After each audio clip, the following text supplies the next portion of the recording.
What's up, sir? How's it going? Good. Thank you for making it all the way down here. Thank you for having me here. Yeah. You want to introduce yourself? Sure. I'm Jason Morris. I run Wildstyle Promotions as well as Wildstyle Gym.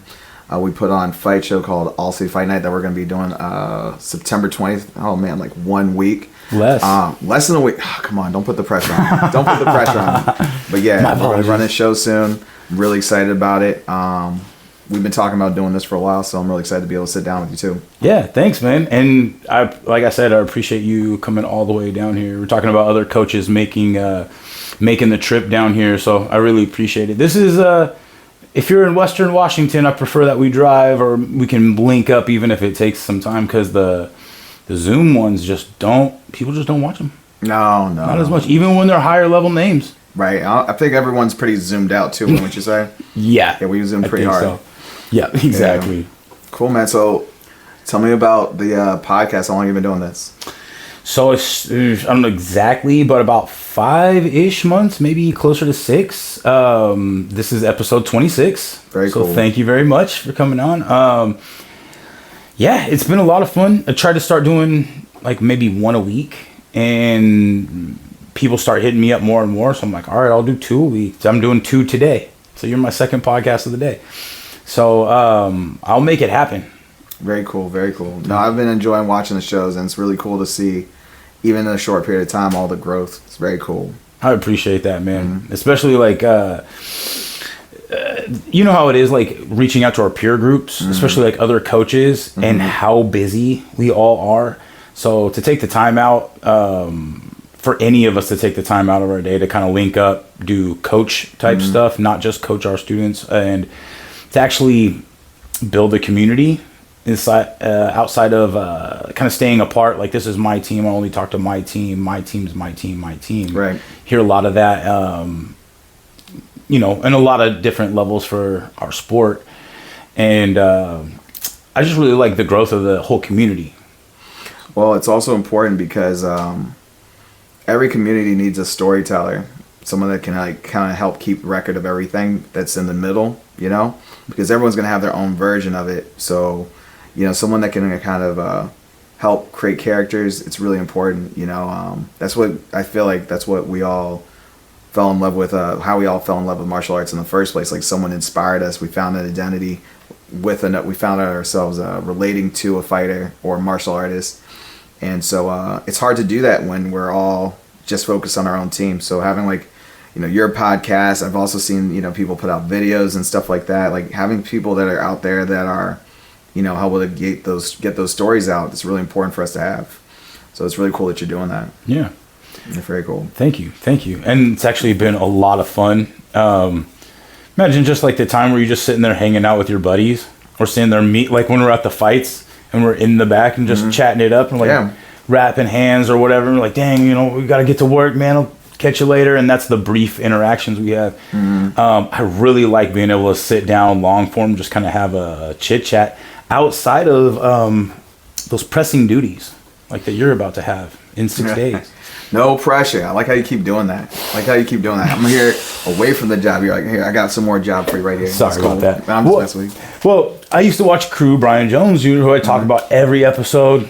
One of my students, Anthony Tiglav, was like, yo, you can talk about your boyfriend on the next episode. I'm like, that's my mentor. Anyway, but he ran Absolute Chaos. He did like 18, I think, shows. And so being directly under him since day one, seeing all of it, helping out with the shows and stuff like that, I know exactly what you're going through. Well, not exactly, because you have a very high-level sanctioning body, sir. Oh. WKA. Yeah, well, I appreciate that. I think, the sanctioning body helps us a lot in terms of, giving the fighters, I always call them the kids, giving the fighters something to look forward to. Like we take people across the country. We recently just came back from nationals. We were able to help a couple of Northwest fighters, Bundy and Batman, snag really some national titles. It was really cool, man. It was a great experience. For me as a coach, it was a little bit nerve-wracking working with, another coach's fighters, another crew's fighters. But, I think we both have, our teams have mutual respect for each other. I've worked with them in the past. They've been at All City a bunch, so I knew them already as fighters, like what they were capable of. So it wasn't such a big big challenges as a coach to have to learn how to fight with them. Right. But it also was a huge success for us too, because we watched these guys go from middle stage amateur to now they're title holders, national title holders in a recognized sanctioning body. So I'm very proud of that. I'm really proud of what they were able to put together. I'm really proud of what our community could put together, through watching Bundy and Batman grow with us. Yeah. Yeah. And that's really cool. They had enough trust in you to have that happen, because as a coach, one of the hardest things to let go is watching somebody else corner your fighter. Oof. Well, that's funny you say that, because while that show was happening, our buddy Nick, he was putting on his show, and I had one of our fighters fighting on that show too. And it was the first time I had my, we have assistant coaches. I have Coach Amanda and I had Coach Dex on it. Mm-hmm. And, they continuously checked in with me. They even let me FaceTime in on the fights while I was excellent doing my job as a judge. But, it was just great to be able to have fights happen on opposite ends of the country. And all of it really, a very successful experience. That's awesome. It was a good time. Man, thank you for taking your coaching duties to that level. Not only just taking it seriously, but to take it that seriously, to be like, well, I know they have this. No, they went out of their way to even FaceTime you. You're double timing across the country. Like, not everybody would go that route, even if they could. So thank you for providing the legitimacy to the Pacific Northwest that we need from Muay Thai and kickboxing. Like, you're adding huge layers of that. So I really appreciate that. I'm not done. You do a lot of hard side. I just want to praise you, man. Like, you're doing a lot. I know we haven't had a chance to sit down and hammer that out, but when I went to the last All City fight night, like that show was so good. I was so blown away by that fight. Appreciate it. That was a lot of fun. It was great. Great fights. Great. The fire spinner girls. You had Nick had his Karma Supply booth in the back. I was having a fun time just standing all the way in the back and chatting it up with everybody. Like, that was a great show. Great venue as well. So thank you again. Yeah. Well, I appreciate that. It's all. I think. Of course, there's a vision at play. With Wildstyle Gym, we wanted to create a welcoming environment where anyone could achieve their goals. Like, we wanted people to believe in themselves, and a lot of our people there are just happy to be training, just happy to be in a place where they feel welcome and accepted. And there are some people that really want to achieve. And with All City, I wanted to create an environment where, similarly, you have people from everywhere feeling welcome. How sometimes it can be a little bit divisive, you only fight for this show or you only fight with these people. Yeah. And I feel like that's a little bit limiting for our community, a little bit limiting for our fighters. And so limiting. With All City, we have guys coming in from everywhere. We have multiple tiers of competition, from people that are just getting started to people that are fighting at a high level. And then making it something inspiring for our casuals as well. Like, the people that are coming in that never been to a fight before. I definitely want to take them to some environments that we've seen so far, where you might be fighting in a back alley, or you might be fighting in a barn, or whatever, places where you wouldn't want to take a significant other or a loved one. I wanted someplace where they could have a good time too. This is why we brought in the fire dancers. We work with the Apex Everett, and trying to make it as comfortable as we can. We call it a fight party more than a fight night. That's a great way to terminology. Yeah. It's a lot of fun. You go out there, you have a good time. There are fights that happen, but there's a ton of other things that are happening too. And I think it makes it so that everyone has a piece, can find a special place for them at the show. So I'm glad you enjoyed it. It means a lot that you enjoyed it, and we just keep getting better. The last show, man, I couldn't believe that show. We had Tyler Adams fighting Anthony Palumbo. That was our first super fight. Shout out to both those guys. Now they're getting ready to start their pro careers. I think Anthony just turned pro. He fought at BFL, and I think Tyler's getting ready to make that step as well. But that fight was probably one of the best kickboxing fights I've ever seen, regardless of whether it was at All City or whether it was in Ryzen or wherever else. Like, blew me away. And then all the other fights before it, we had Sonya fighting from YKX. We had, oh man, what was the third fight? We had a really good youth fight with our kid Brett against Holston Brooks. There we go, Holston Brooks from it's not Stray Dogs. No. Rough House. There you go. There's a dog in it. Yeah, from Rough House. Yeah. But man, it's just like, it's so cool to see that you can see people start. You know, a lot of these guys I saw when they weren't holding titles, when they were just getting started. Now they're fighting at such a high level. The maturation of our fighters has been like our favorite one. We're in this is our 9th show coming up, and we have another crop of people that we've watched go from our scrimmage league events to now we're fighting. You know, we have 2 or 3 title fights for guys who are fighting in their first fights with us. So, you know, it's a stacked card for sure. It's a stacked card, man. It's crazy. I keep looking at it and I'm like, man, I wish I wasn't working so much for this card. So you can watch it. Yeah. We have 20 fights on deck with 6 of our own fighters from Wildstyle Fighting. All the fights are going to be great. I'm really excited about it. Like, every match has its own element of energy that I think is going to give the fans something really good to experience, you know, from young to old, female, male fighters. You know, like, we have kickboxing and Muay Thai. I'm really excited about it. Yeah. It's going to be a great show. I'm excited to see EJ fight from Stray Dogs. Man, EJ, it's this kid. I'm pretty sure he's a Jedi. I'm pretty sure. He spars like one. Yeah. He used to come down this way, right? You guys. Oh yeah, I know EJ very well. Yeah. Yes, he's very good. Very special. It's funny. EJ once fought. We did some years ago. I did a double header. One of our first shows, we did a double header when we had a cage. Were you there for that? I didn't go to it, but I remember it because I'm like, they're doing a double header. Things that you don't hear about again, but continue. It was a cool idea. We wanted to.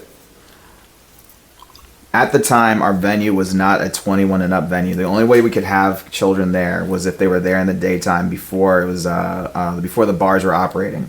Oh. It was a weird loophole, but the idea that we had was we'll put a youth event in the day, and we'll put a adult event at night. This way, the kids have a chance to be in a ring. They get to bring in their own fans and all that. At the time, EJ was a little guy, you know, so I think he wasn't even in his teens yet. And his coach Roger, shout out Roger and Stray Dogs, he said, hey, can you find a fight for my guy? I did my best, but you know, with kids, it's so hard to match the weights and skill levels. Yeah. And he ended up getting a kid that was a little bit bigger, and due to the rule sets we were working with, I think they even had to wear chest protectors. So there were some things that I hadn't cleaned up yet as a promoter. But either way, they were so grateful for the opportunity and excited to let EJ fight. Now, to be honest, EJ had a tough fight. The kid was bigger and tough enough to make it a hard day for EJ. So seeing EJ shine that night wasn't really what happened. I think I saw a kid that needed a little bit more time, a little bit more growth. And then we were holding a scrimmage event. This is like a show where you're on mats, or you're not inside a ring. You're learning. We have an educational scrimmage put on by the WK. So we teach our participants how to compete, how to understand the different rule sets. And Stray Dogs attended, as they've been very supportive to everything. So again, shout out Stray Dogs. They brought their kids with them, and here's this blonde kid, EJ, who's now, when I first met EJ, he was just about to my shoulder. Now I'm looking EJ eye to eye. I don't even recognize him because he's a fully formed, almost man now. Mm-hmm. And the maturation, just the way he's looking me in the eyes, and I could tell it was a whole. I didn't even recognize him. And then when I realized who it was, like, oh man, look at this guy. He's grown up. But what I didn't know was how good he got in the short period of time. Like, it had only been a year. Yeah. And he went from being very polite and sparring very lightly with our kids because of his age. He had to spar with kids, to being bumped up to the adult division and really showing off his skills. There's a really good video that we have of him working with one of our adults, and just even though he was going at a scrimmage pace, just displaying his skill and understanding of how to compete Oh man, what a beautiful display. You know, everyone learned watching him. It was really cool to see. And now he's fighting for a title again, just to watch that story play out, you know, from 3 years ago to today. I think he's currently WBC champion, right? Gold medalist, yeah. From Italy. It's Won crazy. the gold medal in Italy. Shout out EJ, Let's go, Roger, EJ. Tate from Stray Dogs. Yeah, Good they're work. doing a great job. Great job. So proud. And it's cool because I know how hard they work for a fight. And, you know, through WK, we've been able to work together, collaborate on finding appropriate matches. It took a while. Like, we're talking about 2 years of trying to find someone willing to take a fight. And now we have a nice little lineup of youth competitors that will be challenging him. He's fighting for the Youth North American Championship in Muay Thai. That's a hell of a title. Yeah, well-deserved opportunity for him. He's fighting Arian Segdi from Bellsguard Dragon. We usually see Anthony Palumbo compete out of this gym. They're in Airdrie. Great gym, great program under Crew Luis. Great program. I always love bringing them down because they always bring a great show, but high level of skill, great respect, and you know, they're our Canadian neighbors, so it's great to have their representation here. But that's gonna be a banger of a fight. You know, I know Arian very well. I've seen his videos a bunch. I met him when I was up there for a fight night, and he was so excited to get put on our roster. And it just worked out. That it was that we had EJ ready to go. So that's gonna be a great one. Oh yeah. And then what was it? Do you guys know who Jaden Bundy is?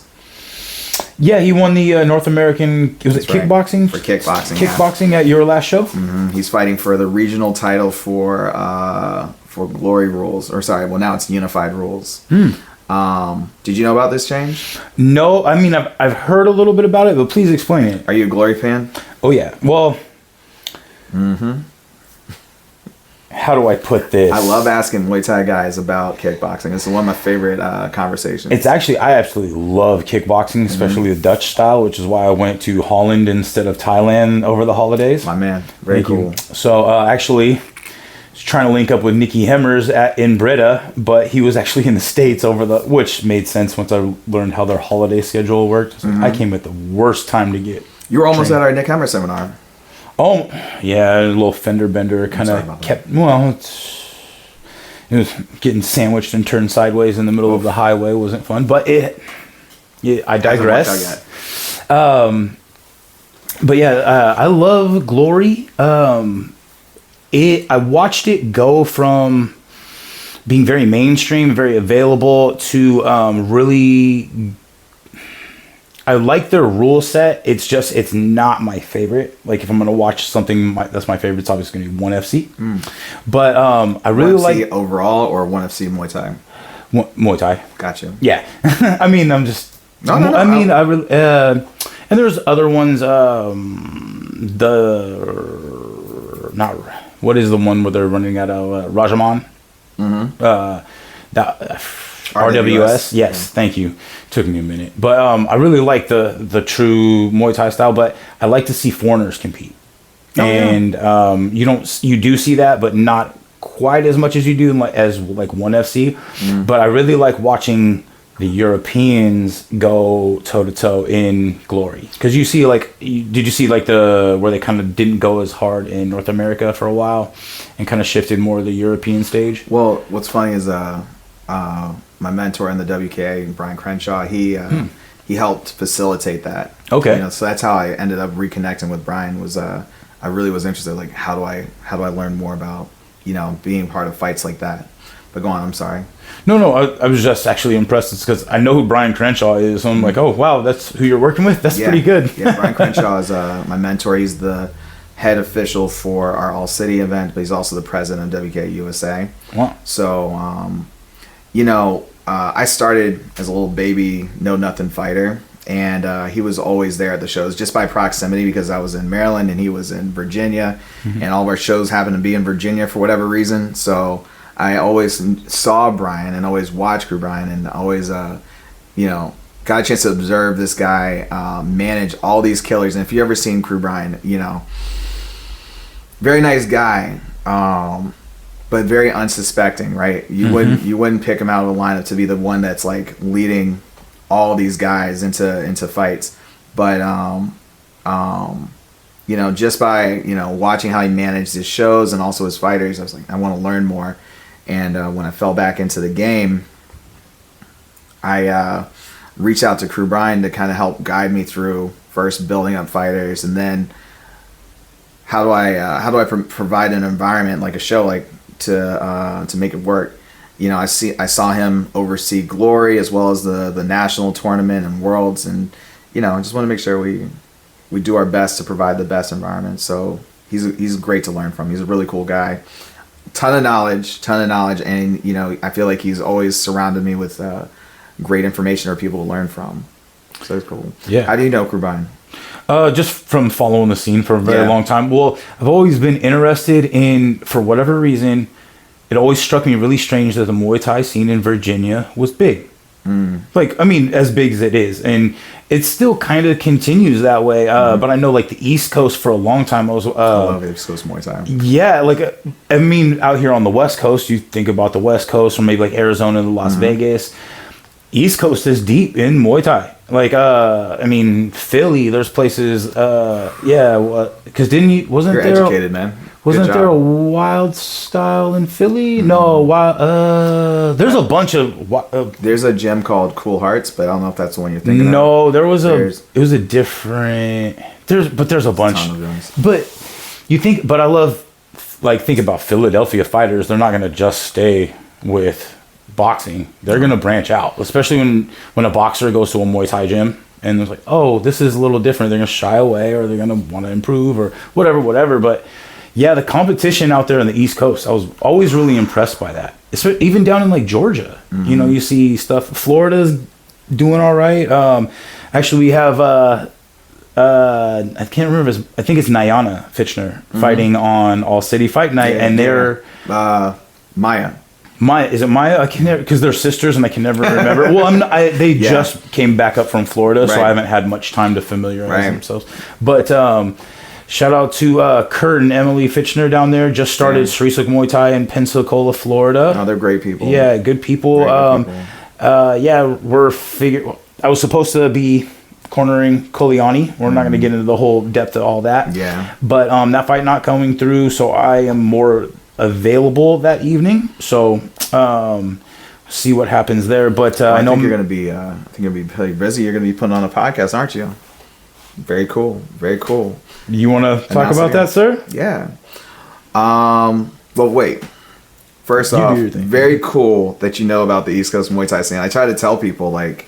Oh, yeah, don't sleep. Like, the East Coast it's weird because, you know, you're absolutely right. We have a huge boxing culture, and those guys can't get enough fights. And, I mean, pretty much, I feel like everyone thinks they can scrap. That's the funniest thing about it, is everyone thinks they can scrap. Everyone's kind of, you know, even though they see how they're supposed to stand... They just kind of, they all box. Everyone's trying to Philly shell through Muay Thai. It's crazy. I do the same shit sometimes. So I'm like, okay. But like, I love it, man. Like everyone, you know, it's a different attitude. Everyone wants to scrap. Like, I feel like, you know, region to region, there's all sorts of differences that I really appreciate. I love taking my teammates home, my teammates on the Northwest, home to the East Coast, because it's like, you can't explain how in such a small area you have so many cultures. You know, you have people from Azerbaijan, Russia, Iran. There was a Syrian team. Top of each other. Scotland team. Like it's so many different groups of people competing, and from such a small area. It's a crazy scene. I love that I grew up there, and I was able to use that to help me understand better how to work out here. You know, going back to your show, like we have a team from Afghanistan training with us or fighting with us, and it's like, it's really cool just being able to recreate that culture. You know? Now, what we were gonna say, we're gonna talk about this. Yeah. What are you doing on the 20th? You busy? Outside? No, I'm not. You were gonna have a fighter, and I'm sorry that you weren't able to make that happen. That opens me up. You are kind of free, aren't you? How would you like to do a podcast at All City? I would love to do a live podcast at All City. Thank you, sir. Oof. That would mean... I think we just made something happen. Yeah, I think we did. Look at that. All right, so check that out. I will be there live at All City Fight Night, September 20th. Sway City. All City. Sway City, All City. Oof. I didn't We gotta pick talk up to Nick on about that. making a sticker for that. Yeah, actually, it's funny you mentioned that. Nick's not gonna have to make stickers for himself anymore because I just got the big old sticker machine, and poster, fight poster machine. Look it up, man. I need some more stickers for All City. Let's Holler talk at your about boy. it. Well, we will. Actually, purchased, not delivered yet. either So, way. and gonna work out the kinks in it, and I've figure it already out. got. Yep. And Very so, cool.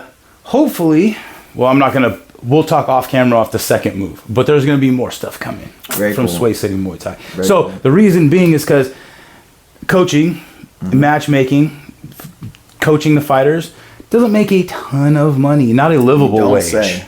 A livable wage. So I've always been Mr. Side Hustle as well as work whatever day job.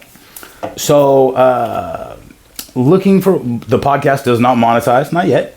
Hopefully one day, but not today. So a couple other things that like the sticker machine and the secondary thing I have hopefully in the works. I'll be talking to somebody who I just did an interview with recently about his former business. If you're good at connecting the dots, go ahead and do so. But hopefully finding a Subliminals better- on subliminals. Yeah, that's me. Well, until I can make the call and be like, it. yes.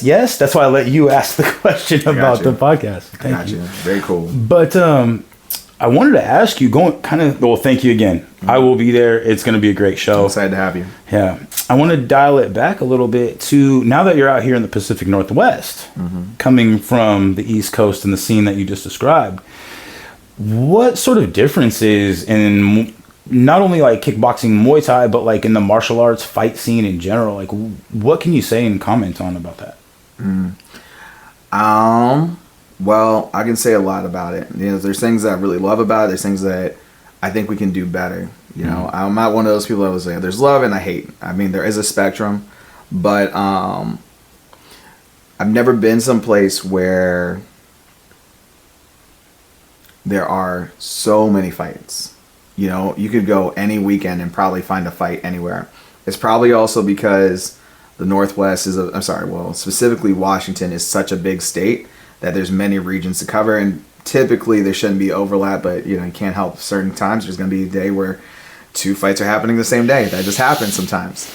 But I think that, you know, with all that, I think that there's just a little bit of need for more focus from our teammates, from our coaches, from the fighters. You know, it's good to fight. You know, like there's guys that still spend their free time going to street beefs. Shout out street beefs. If that's your thing, you like that, cool. There's people that like going to the scrimmages that happen every other week or the smokers that happen every other week. There's a fight or a sanctioned fight or a gym show that's happening also every other week. But, you know, we as a coach, I would love to see more development. I would love to see more direction. You know, like, you know, with All City, the goal was to create a path to kind of get the fighters to world championships, to pro level, to help them understand the greater kickboxing and Muay Thai community step by step without throwing them right into the wolves. But I see a lot of times where we have fighters fighting neighbors, you know, like people that they would have fought in the gym anyway, you know, that I think that sometimes like we can do a little bit better. I see sometimes that fighters aren't training but showing up to fight, you know, and so you see it fight to fight that they're not developing, you know, like they might sell tickets from a promoter standpoint. I understand the value there, but from a coaching standpoint, you know, what's the ultimate goal? We're trying to see our students do the best they can do, you know, maybe sometimes without us, but I hope that every coach wants to see their student do as best they can. And I think that with that lack of development, our industry sometimes risks getting a little bit stagnant, you know? So it's something that I feel like I'm trying to work on myself, you know, give my students as many opportunities and challenge myself by working with other coaches. You know, at Wildstyle, we've had some really great coaches come by. We worked with Nick, you know, Crew Nick Coach Nick. Might as well be Crew Nick. But Coach Nick from Karma.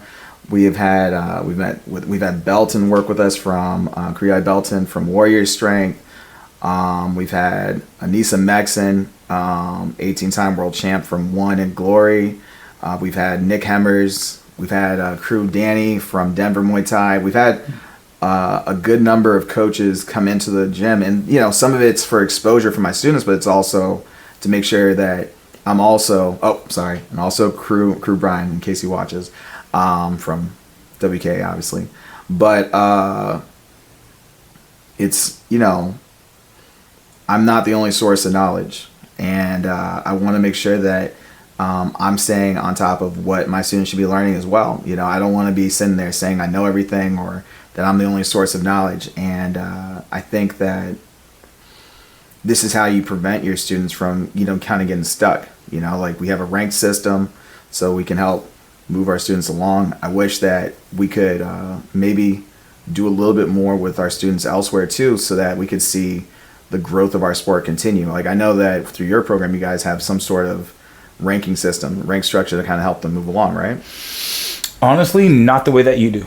But it's all internal. Yeah, that's good. So, so we definitely keep Crew Jones. Shout out to my crew, my mentor. I call him my Muay Thai dad. Cool guy. Yeah, everybody in the community that knows him, like I'm very lucky to be under that guy. And Master Salhin as well. I would never disrespect Master Salhin. I got his handwriting on my arm. Very cool. But he is Mr. Business. So he is spreadsheet. I'm dialing it up. We got a printed schedule, everything, and we got the whiteboard with all our fights on. And he keeps very good track of that. I'm better at keeping mental track because I don't have to do what he's doing. I don't have to double it. But yes, we start with a very specific developmental way. We get them into one or two of the kickboxing smokers. We like the West Coast one because it's not far from us. Yeah, I love those guys. They're great. Yeah, shout out to Reese Andy and Mariansky and Talon. I was gonna say Talon's one guy. Yeah, I know. Just you've seen those guys all the time, but Talon just walks by all quiet. So, man. I always bug Talon. He's a menace. Yeah. You just kind of got to get in his head a little bit. He's fun. He's a cool guy. Well, he comes up and chats with us at the smokers, but he's at home. But we start them there, and when I first started, that's where I cut my teeth. So I sparred RJ Hoyt, who just fought for the title last weekend at Koga. Great fight, great dude. But that was back before, if I believe correctly, before they would do like a decision to work or bang. Yeah.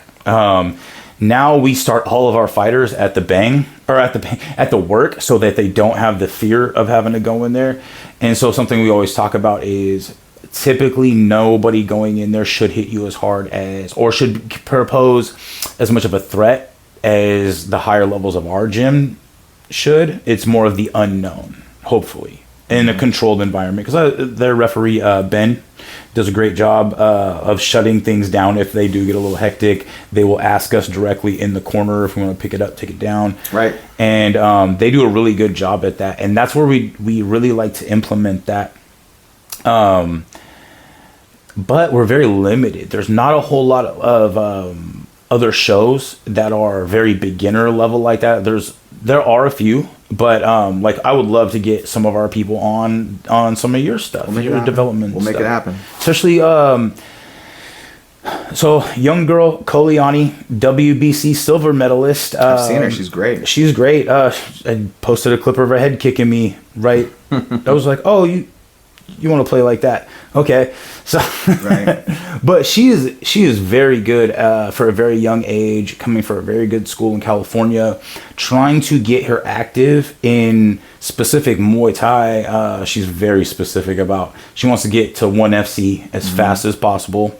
And I feel like that would be, if you guys are willing to help, or like if we can get her in with some of your events, that would definitely facilitate that, because as we were talking about Washington State, we kind of shoot ourselves in the foot by not maybe working together as promoters, or like maybe not, that's not the way to put it, but like working semi-competitively on certain dates or scheduling and things like that, to where certain issues come up. And that's really hard for teams. It's crazy hard. And it's really harder, I'd say, for when we promise something to our fighters and cannot deliver, and that's kind of where I fell in with Koliani this time. And I think she's too young to listen to this, but maybe she has her way. She's only 15, and I do not mark this as safe for kids. So, but we're gonna do whatever we can to make things get right. And our entire gym, like, we went through a bit of a lull for certain reasons we won't get into, and lost some of our fighters, a good amount of them. And we have done a really good job the last year and a half or so of bridging that gap to where our green guys are ready to start hitting the ground running for some legitimate fights. But you providing the things like I saw you at the Muay Thai Development League right before the cultural event, like all of these events kind of going around like that, and what you're providing with the WKA, these are all things that I want to start getting our people into as much as possible, even if it's semi-competitive. I don't care. Some of you guys, if you listen, take the fight, get the experience. Don't be as nitpicky about, I have to have this specific fight. Stay active. Your name will get out there faster. The fights will come. You know, you said a lot of good stuff. I was thinking about was, we were talking about rank, and I think that it needs to be mapped out, like almost completely laid out. You and I being like, from a different generation than our current guys. It's funny because if I say we're old school guys, there's going to be some other martial artist that's been around for longer than us that's going to laugh about the idea of us being old school. But same, yeah, I get it. You and I knew that you had a version of a smoker, I had a version of a smoker. We had to spar to a certain point, and then before that, we had to get accepted into sparring, and then before that, we had to learn fundamentals. Hopefully, right? And so, like, I think there's when I'm talking about rank, I think there's like a natural rank structure that happens in any gym, where you got your fundamental people. You have the people that like hit the bag while they're trying to learn, and maybe slowly get an interest in sparring and working with partners. And then from there, you can kind of see, okay, well, this person might be ready for a smoker, but this person might need a little bit more of a controlled spar. Yep. In the beginning with Wildstyle, I just threw them into smokers thinking that's the way we went, right? We just got in fist fights with strangers. You still do it a little bit at our style. I don't know if that's like the most surefire way to like promote somebody, but then also maintain a good membership with someone. Like, you're still trying to help them grow. You're still trying to not have them cancel immediately because they got knocked out on a random Saturday. Right. But I think that our educational scrimmage that we do is really cool because it's no knockout, similar to like what you would call like a work, but while we're doing it, we're teaching them techniques. Like, this is how you want to win. One things that you said before about not understanding or not liking the rule set, like a lot of people don't even know what rules they're fighting. I went and watched 150 fights just last week, and I was amazed at how many high level coaches didn't understand the rules that they were fighting under. This is usually the determining factor on who wins now, right? It's not really the guy who is tougher, it's the guy that knows the rules, So starting them off with that, just trying to enjoy the game. I can't remember which wrestling coach said it, but he's like, if you want to make really dedicated wrestlers, you got to make them fans first. You got to get them involved in the sport in multiple tiers. So like, we watch the fights together, we break down what rule set it's under, and then we practice competing under those rule sets. And so in that, you kind of lose the nervousness of fighting. You're playing a game. I mean, it is a fight, but you're playing a game. Now you're at chess level, not checkers. Exactly. And so, like, if you lose, you understand you lost because certain things didn't come into play. If you won, you understood because you got lucky in the right ways, prepared the right ways. But I think it allowed us to have better longevity with our people, just creating that natural rank structure. It's not a belted rank structure, just like this is the natural progression. And then from there, if you like the scrimmages and you're showing really well, we'll put you in a lower tier fight or a smoker, right? Like something where you can show up at West Coast or something else like that. And then you can do, or an exhibition at All City. We do a few exhibitions. But exhibitions to sanctioned fights to either the tournament or you work your way up. Like the tournament's great, but I will say that it is jumping right into the fire because there's such a high level. There's guys with 99 amateur fights in the tournament. So if you're up to, if you're going in and it's your third fight and you're fighting someone that's very well seasoned, like a 4-time world champion, like we met one time, you kind of already know it's going to be a tough day, right? But I think the cool thing is you do get the exposure to feel what that's like. And if you prepare the right way, like you go through all the steps, you're approaching a master chessman, not a scary, of course, as a monster of a fighter, but you already know you're playing a game. You already know like what you're supposed to do, break it down. So I think it makes it a little bit easier conversation. You don't feel like you have to climb such a big mountain. So we can talk about that more, but I think internally a lot of gyms could use more of that structure, and I see it happening more and more. Like Coach Stanley is hosting smokers at his place, the MMA Smoker. The MDLs are now up here, hosted by Kruyai Belton. We have the educational scrimmage. West Coast has always been here. There's technical sparring put on by Legendary. There's different tiers of it, but you have to, I think the most important thing is help your guys understand what it is they're doing. I think I'm amazed now, after watching so many fights as a promoter and now as also as an official, how many people don't know what they're doing. Yeah. And like literally don't know. Like you're punching and kicking, but Muay Thai is really Muay Thai. Like I didn't understand what that meant. Like for a while time, like how many people just think it's elbows, knees, kicks. I thought everyone knew that there's more to it, but if you don't understand, you're literally playing this game. Yes, you're showing up for the wrong thing, and that I think some of the even I would include myself. I would say that if a promotion isn't properly matching or explaining that this is the expectation, I think that this is where you lead to fighters and coaches and communities becoming disillusioned, like not wanting to be a part of it anymore. And I think that's really unfortunate. So I'm really working hard at pushing the educational side. We do officials training, and it's for the coaches and the fighters and anybody that wants to get involved in that side to understand better and become better, more educated fans. We have a lot of our own students becoming officials, a lot of former coaches, former fighters becoming officials, and I think it's been helping out a lot for that appreciation for I think it makes the sport better. Like if you understand better what you're playing, I think it makes it more enjoyable. So that's what I was referring to in terms of ranking, like multiple tiers of engagement so that people can kind of enjoy whatever level they're at. Yeah. You actually touched on so many things there. So sorry, it's at 80. No, that's bro. We're doing the same thing. Like I said, you touched on a lot of different really good things. I want to say the way that you structure your system, I'm impressed by.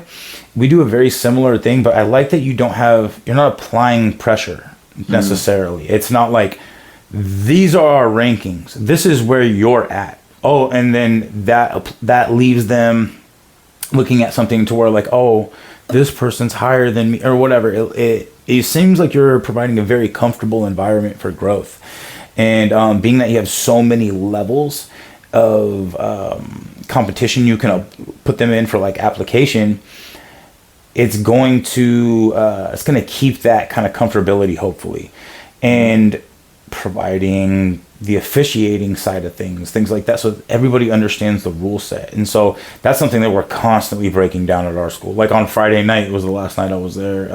I skipped Saturday, but we were talking about 12-6 elbows versus an MMA or anything, or even in Muay Thai where you drive them up and dump them onto the back right here, illegal, things like that. So because it is manipulating spine. We talked about joint manipulation at the elbow, but it's okay to lock upper arms, little things like that, and about ever-changing rule sets. And so, but it's kind of like what you said is we're in a Western culture.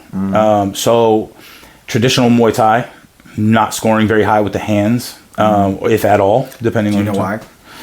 I don't, honestly. I don't know the origination of it, but I'd love to know. I don't want to get excommunicated. So, per my understanding... Yeah, say your version of the understanding. Per my understanding, a lot of it changed with gambling. I mean, if you look at how guys, like if you look at the old videos, clearly those guys weren't boxing. They were throwing a lot of techniques, but I wouldn't say it looked as crisp as it did in maybe like the, let's say 70s and 80s, like, or maybe more just that 80s version, where it's you can tell that the hands became a little bit more refined. Yes. And a lot of boxing coming out of Asia and Thailand right around those 80s. A lot of those guys you can still see are also competing in the Olympic Games and like larger scale boxing competitions. Some way, somehow, and I'm not totally clear on it, but what I do understand is that a lot of this had to do with gambling. And so, you know, it was less favorable to see someone box as it was for someone to score with kicks. And, you know, judges here, although they are subject to corruption and like, you know, influence, they're not as vulnerable as they are there, as I understand it. And so, you know, with this, you know, you have fights that are essentially fixed. You have fights that you can't clearly judge anymore. So, you know, it's kind of universally accepted that the boxing shouldn't work. But what's changing now, that I'm a huge fan of, is that they're trying to remove the influence of the gamblers and make all strikes or more strikes scored evenly.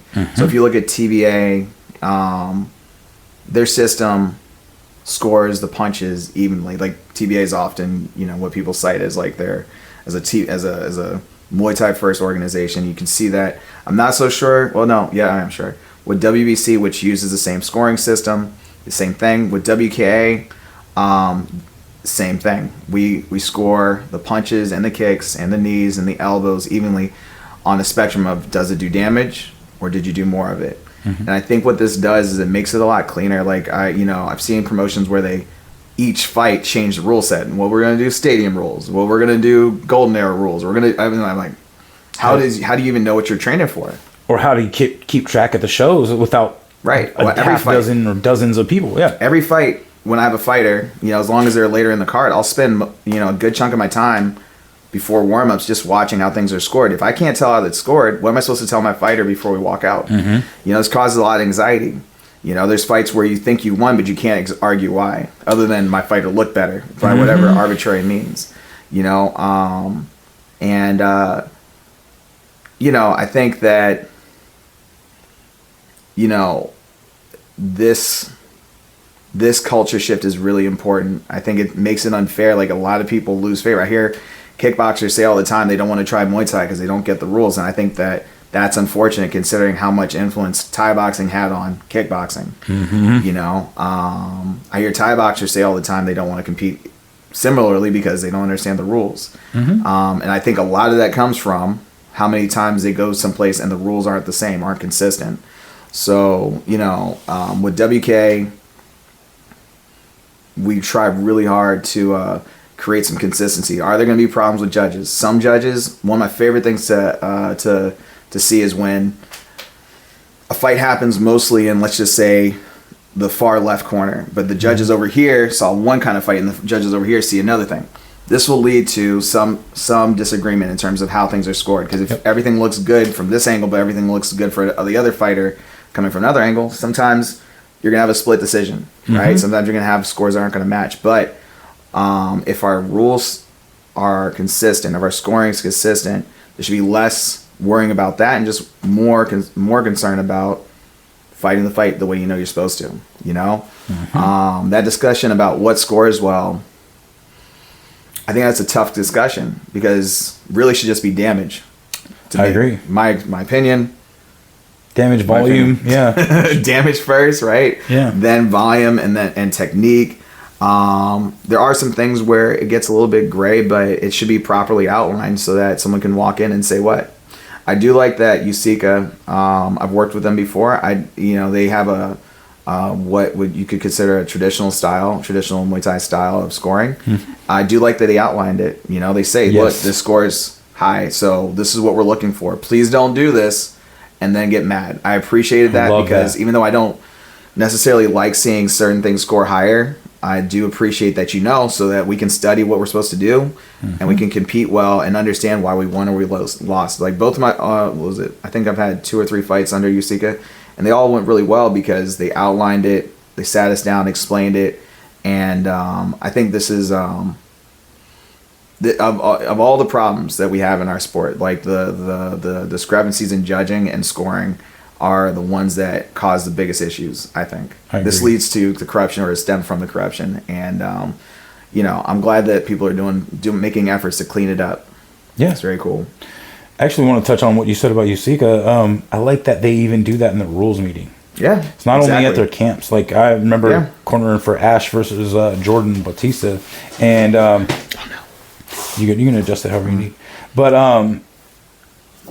we're sitting out there, and he's just like, the funniest part when he's just like, this is a Muay Thai show. Wear Muay Thai shorts. And I remember I fought on Friday Night Fights. I got the poster up here. And it was a New York promotion long time ago. And I know Friday Night Fights. I was going to say. I know Friday Night Fights. Yeah, I was going to say. On Friday Night Fights? Yeah. No way. Which one? Whatever not this poster. It was the one right after that. It was like September 30th, 2012. 2012, huh? 2012. So it's the only 2 shows they fucking came out here. Is at the Fisher Pavilion in Seattle. Oh, wow. And I fought Chris Hartman. And it was funny because I had my Thai shorts laid out on my bag. And I came back from the bathroom and I had no Thai shorts. So, and they were doing the whole thing. I'm like, okay, so one of the guys that was part of our team that came to watch had our team's MMA shorts in his car. So he ran and got me some MMA shorts. And they were pissed. They were like, why are you wearing fucking MMA shorts for a Thai show? Yeah. Like, and I lost decidedly, like, by hands. Like, but again, like, damage done versus, I mean, I wouldn't say I would come back, but I threw a lot more kicks. But definitely lost. But, yeah, I fought on that card. It was a lot of fun. Great venue. It was so sick. Yeah, I loved it. What venue did they use in Seattle? The Fisher Pavilion. It was right by, it used to be Key Arena, Climate Pledge Arena. Yeah. Did you ever go to the show in New York? No, I didn't. I've actually never been to New York. Oh, well, we're gonna have to go. Yeah, we're gonna have to go check it out. It's now, I think it's graduated and became Warriors Cup. But do you know Warriors Cup? Yes, I didn't know that had graduated to that, but I know about Warriors Cup. Yeah, they. I mean, graduated might not be fair. They, or like I transition imagine, to it. Yeah, I imagine that as All City grows, we're probably gonna go through some changes and some different remodels and all that. But Brian Crenshaw ran All City Fight. Or was that, sorry, was it Friday Night Fights? Oh, really? I didn't know. He was the head official on that. And Friday Night Fights was my inspiration for All City Fight Night. Dude. Crazy. That is crazy. It's so crazy you brought that up. Back when I was trying to figure things out, what kind of fighter I wanted to be, you don't know anything about it, huh?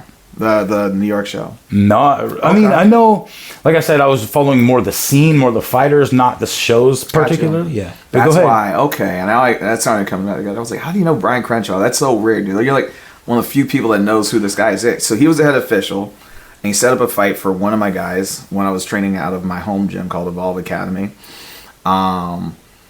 And I have family in New York, so I was excited to go. This was going to be an easy trip. Like, I feel like I've heard of Evolve. Is it a red E and the rest of the lettering's black? I mean, I feel like you could do that for almost any martial arts gym. But yeah. True. Yeah. You might have. Okay, so I'm sorry. No. That's my home gym. And yeah, they do have a logo that is the red E with the rest of the letters in black. Very spooky that you know that. I told you, I've been started in 2011. I've been paying attention. I'm impressed. Thank you. So I drove up, and it's in the hall at St. Paul, which is a church. Like we on the East Coast, we have these giant castle-like churches, right? Yeah. And the hall is in the basement of this church, and there's an area called Hell's Kitchen. Oh yeah, right. So like Daredevil and stuff like that. Yep.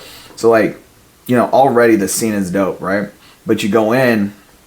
And it's New York, right? Like they're all dressed in the nines, like suits. Girls are in dresses. Standing room, like this. They're in like a, basically like a dining hall kind of thing, right? Mm-hmm. Like, but it's like dimly lit, so you can kind of see what's going on. I'm probably dramatizing it more than I need to, but like such a sick scene, and everyone's into it. Everyone, like, it doesn't matter how nice they look, they're all into fights. Yes. And they're all about the scene. They're all there to support their people. Some of them are there because they just like Muay Thai. Some of them are there because they heard there was fights and they just want to see what they're getting into, Mm-hmm. Like it was a date night kind of feel, Yeah, just like one of the sickest scenes I've ever seen. And I knew that when I was going to put on a show, if I ever put on a show, it was going to feel like that, right? So like our spot, the Apex in Everett, it's this big brick building. It looks like it's out of Gotham City. On the outside, you don't even know what you're looking at. And we're all the way up on the top floor, and it's a little rectangle-shaped room with a balcony and stage. It looks kind of like a little bit Gladiator-esque with the sponsors and all the VIPs looking at us fighting and all that. But like besides all that, it creates this crazy feel because we're just in there, like all of us shoulder to shoulder, like screaming for our fighters or whatever. And it's, exactly what I was envisioning in terms of recreating that feeling, like the energy's sick, like it's very simple, but does the work, right? Mm-hmm. I hate when a venue's too big and it looks so spread out that no one wants to, like, it doesn't feel like you're in a part of a good show, right?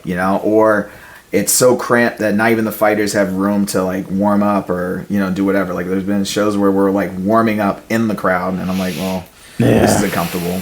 Yeah.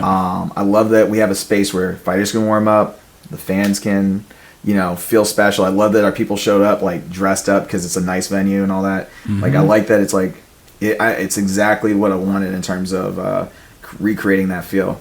Crazy that you fought on that show and that you brought that up. That's so cool. I'm really impressed by that. Want to hear who else fought on that show? Who else? Roger Krimmer.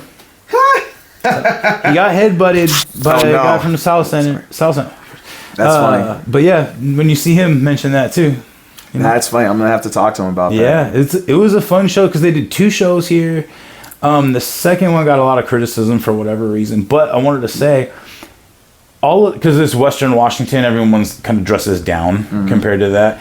But everybody that ran the show that came from New York, like you said, dressed to the nines, dude. It was nice. And Brent Reeves was the one running that show. There's another one if you want to crack it up. But I had actually fought one of his guys from Trevor Prangley, a.k.a. in Idaho, like on the fight show before that. And that's how he knew me and put me on there. And he's like, oh, the older matchmaking from Pacific Northwest. But yeah, man, it was a great time back then. I loved it. That's sick. I didn't realize. I knew they were traveling a little bit. I had kind of fallen out of the game, so it's funny. Like 2012, I think I was nursing a really the knee ACL. Yeah, I had double surgery, but or back-to-back surgeries. I know what you meant. Yeah, but that's crazy that happened because I think that was like right after, around the same time that I had that inspiration. I just started like full-time coaching because I was nursing that. And I went to I went to Friday Night Fights. I was like, man, if I could do that, like that would probably be the only circumstance I could see myself really wanting to promote a show, is if I could make it feel that good. Because, man, we got to do that. You got to go over to New York and see what it looks like. It's crazy. It's like a video game. Well, it's the way that you describe it is just like, so Crew Jones used to do this at the Landmark Convention Center. It's the Temple Theater in Tacoma on Broadway. And it's like you walk down, and it's a big ballroom, and it's got the balcony up above where the caterers and the bar are, so you can look down, have the top shot from the ring. It's fully lit, not dimly lit the way that you're describing, but great venue. The downsides, it was a big venue, so it looked spread out, and especially when the balcony's full, the seating downstairs doesn't look as full. Right. But I always said the same thing. Like, you see the casino shows, you see the gymnasium shows, you see, like, I always really liked that venue because of that. Like USECA, they do it at the soccer center at their home spot sometimes. Warming up in the back hockey rooms or the soccer rooms isn't always fun. Tear up your feet. You're kicking pads with. But then they go and they do it at the Tacoma Convention Center, and it was a good venue. So venues can really and the feel of the venue can really make the fight, make people want to come back. Well, I respect all of it. Like the shows that happen inside people's gyms, the shows that happen. We had a show at a VFW one time, and it was interesting. We did the Elks Club once. We have shows that when I was a kid, I fought outside of a bike shop, like it was a Harley Davidson store. So like there was like a outdoor. The East Coast outdoor shows. We had what do you call it?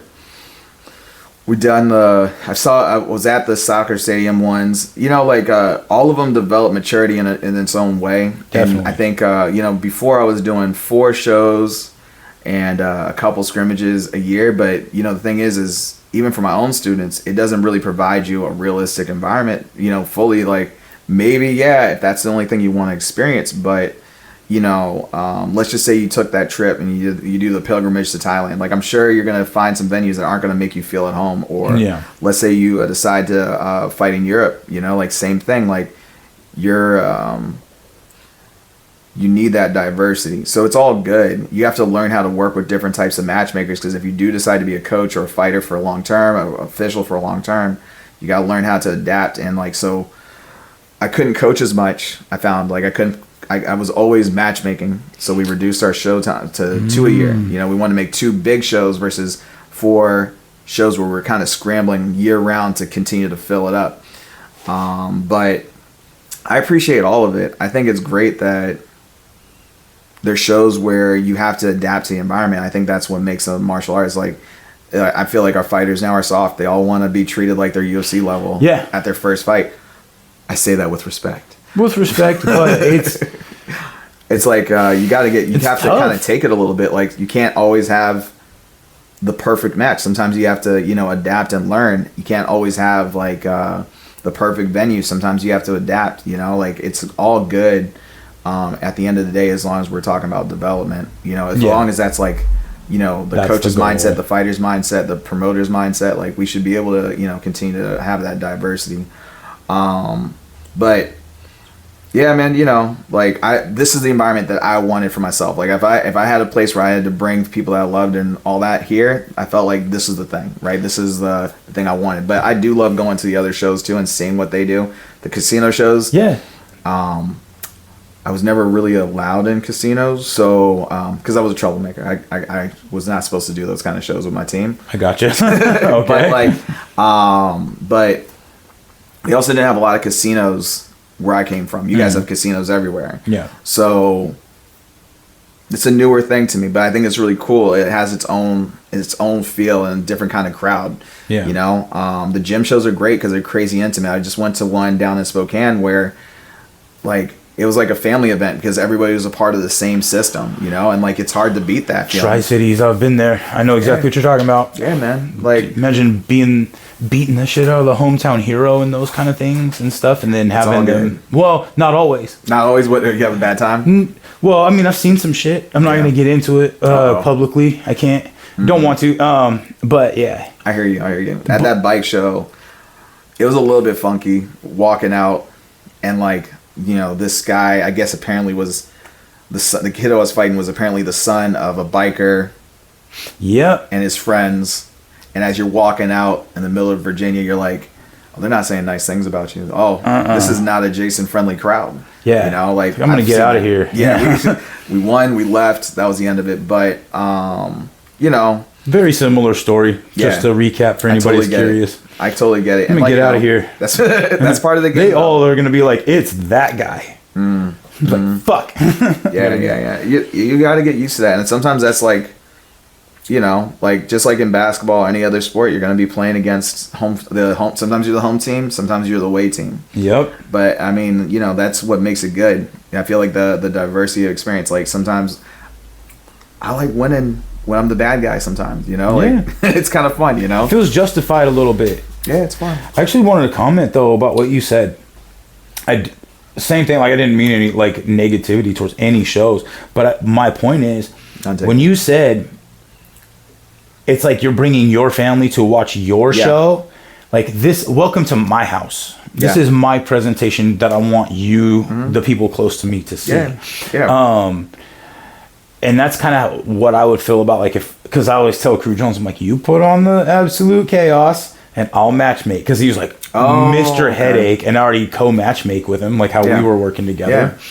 And so it'd be an easy transition, but I don't think he's willing to bite that bullet again. It's so stressful. Like, yeah, like I was saying, though, I really like that you presented that as, because that was my thought process. Is like, if I'm going to have everybody come see what people that support me, people that want to support and show up, not just other teams and fighters, but like if I had family out to an event, what would I want to present them with? And that I like that you kind of have your own version of that. And then when it comes to like the casino shows, like I just did the Koga show, that was a great show. And Omar's like getting Omar and Joe working together, like creating a kind of a new feel for some of the instead of getting away from the cookie cutter, like put on a show.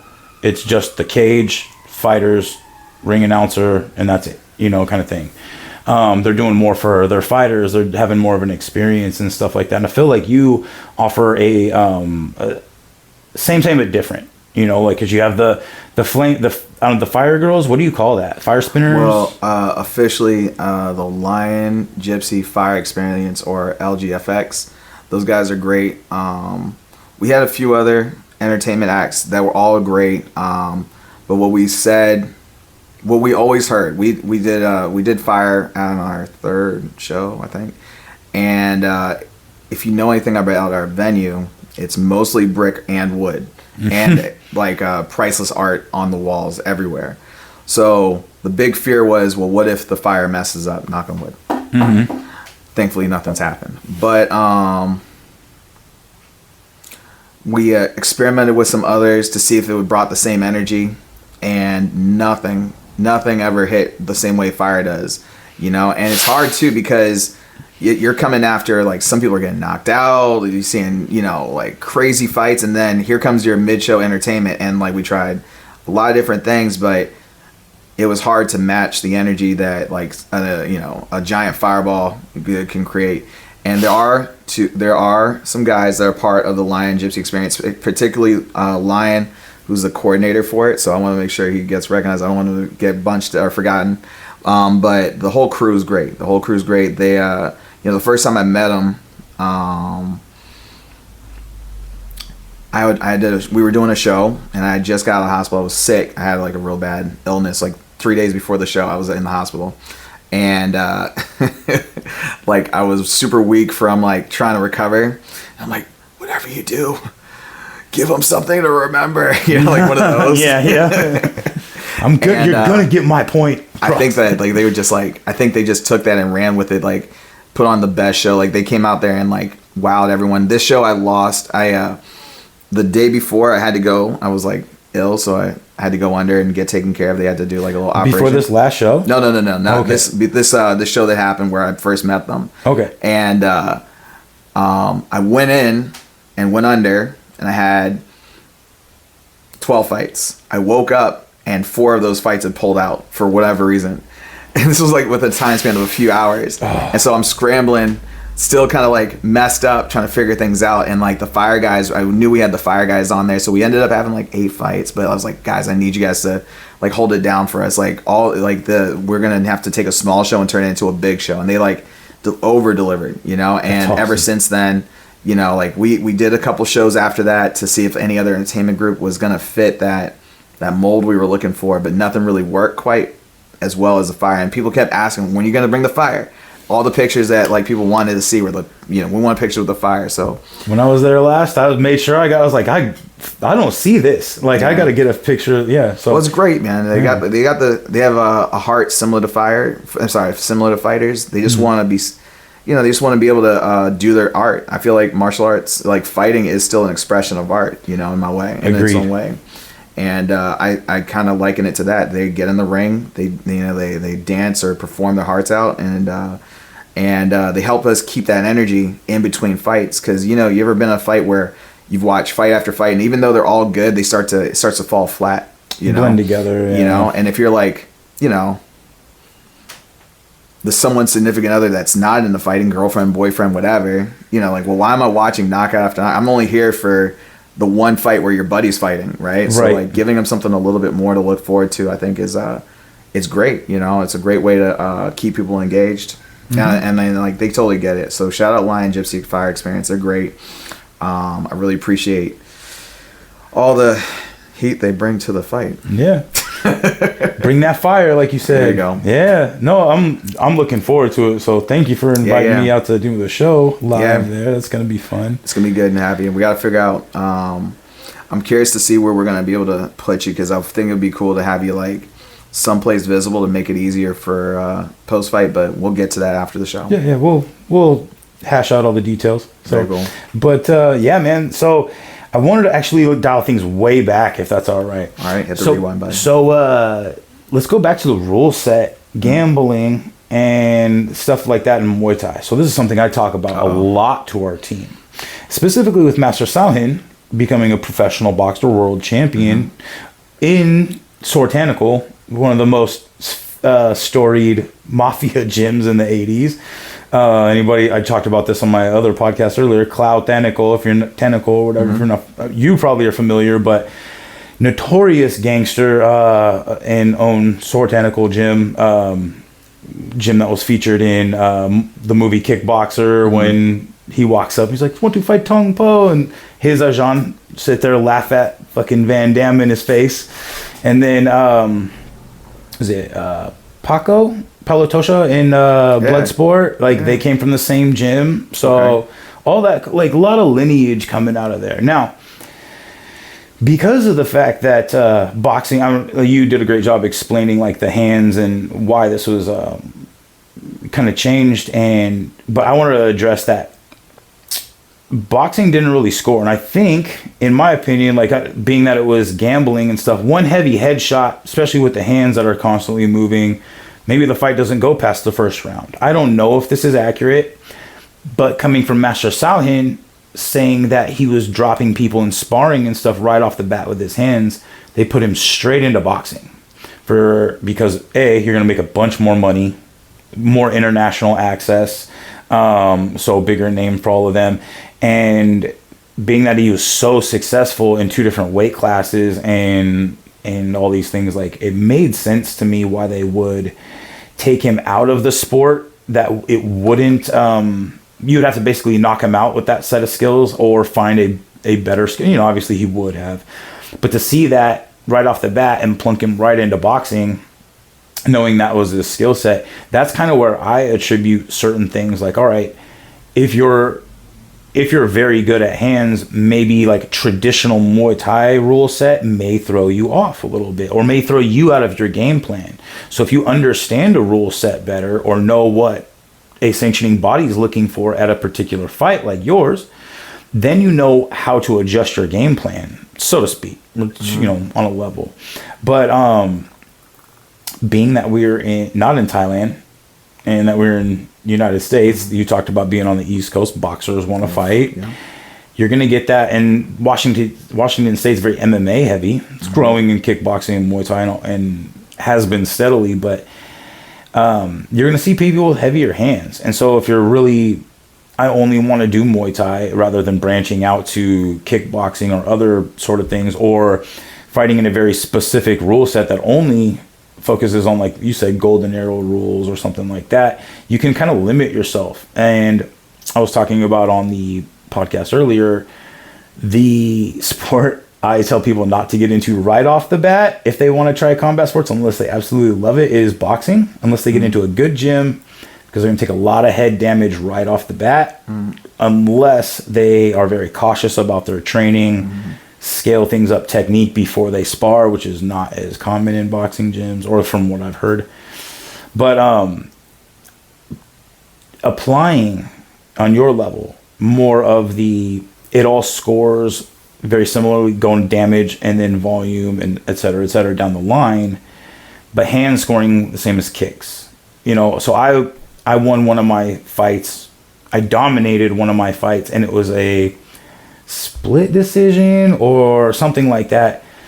And looking at it, and I was like, I basically boxed and low kicked him, and he got a couple body kicks, which depending on who's scoring what, I can't look back that far and remember if they broke anything down. But not knowing what the judges are looking for, not knowing maybe what adjustments I need to make versus fighting my fight, that could have cost me that fight. So the changes in the rule set and the way that you're applying it, I'm really appreciative of. and providing that understanding to the fight community? Well, I mean, I think one could feel like they don't have a place if they're good at something, but they're being told don't do that thing. And with respect to like the traditional, understanding why certain things were taken off the table or devalued, I think it allows us to bring it back and say, okay, well, let's address it. You mentioned before, like the 1FC style of Muay Thai. One thing I like is that you're seeing more of those Muay guys doing well. Some of it's because of the way they're geared. I'm sure you heard about this debate about small gloves versus big gloves, but I do like the fact that there's a space for that style. You look at RWS, you're seeing more like what's my guy's name? Danny Rodriguez. Mm-hmm. You watch this guy? Mm-hmm. I mean, he's boxing them up. That's boxing right there. That's real solid boxing skill, and you're seeing it more and more that that's evening out the spectrum of what's valued, and I think that's good, and I think that's going to allow for more diversity. I love seeing Muay Farang fight. I also love vice versa, like when you have a Thai going over to kickboxing and still competing well using their skill set. This whole thing for me started watching early era K1. That conversation of, well, what is effective? If all things are equal, what's effective? I think that's the best way to kind of judge it. Now, if we do it under Thai rules, I tell my students, let's respect the customs that are a part of that, But once you understand what the scoring is, once you understand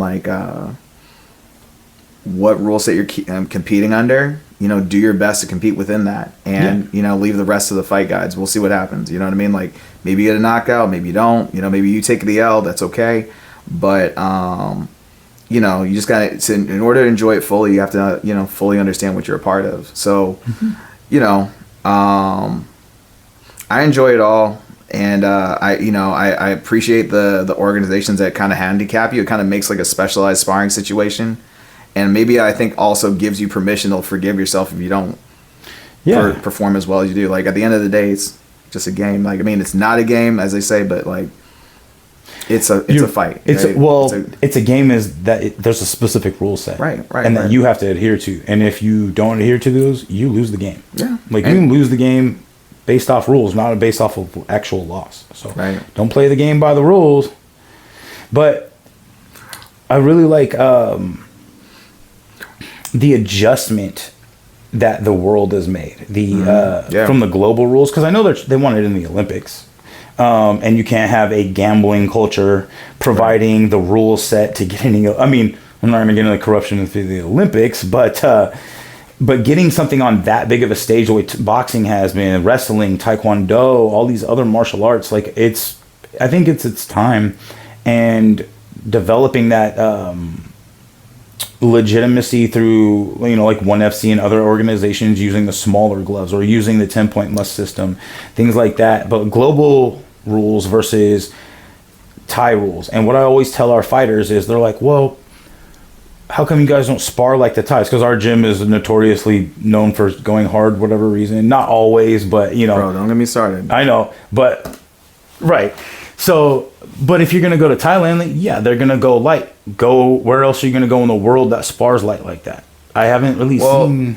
You know what I tell my students? I'm like, look, if you have a whole 8-hour, 10-hour training day, you wake up. You run your 3 to 5K. You have an hour to hit the bag, an hour to work with your own personal trainer, hour to do clinch work. You earned your light spar, right? Yeah. But Nick was like, Nick Hemmers, when we talked to him, he said, I only have an hour to get the best out of these guys who also have jobs. So what are you going to do?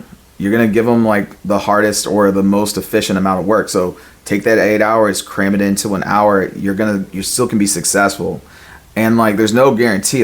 How many marathoners are there that can actually live to that training schedule? 5K, then bag work 1 hour, then pad work 1 hour, then clinch work 1 hour. It's a very special person. There's even been sport science people that have talked about how specific of an athlete that is that can that lasts that kind of training schedule. We still have jobs, we still have to take care of our families, we still have to, be able to make a living in the States, and that changes. Country. Yeah, it changes the way you're going to be allowed to train. It doesn't mean you can't train; it just means you got to change the way you train. And I appreciate the light spar, and there's days where we do that, for the exercise, especially when you need to focus on defense or countering, elbow work, all that stuff. Like, there's reasons to slow it down, but yes. You need your students to get ready for that pressure, and they don't have 8 hours to get ready for it. That changes the attitude completely. So I'm on your side. Yep. I like to throw. Yep.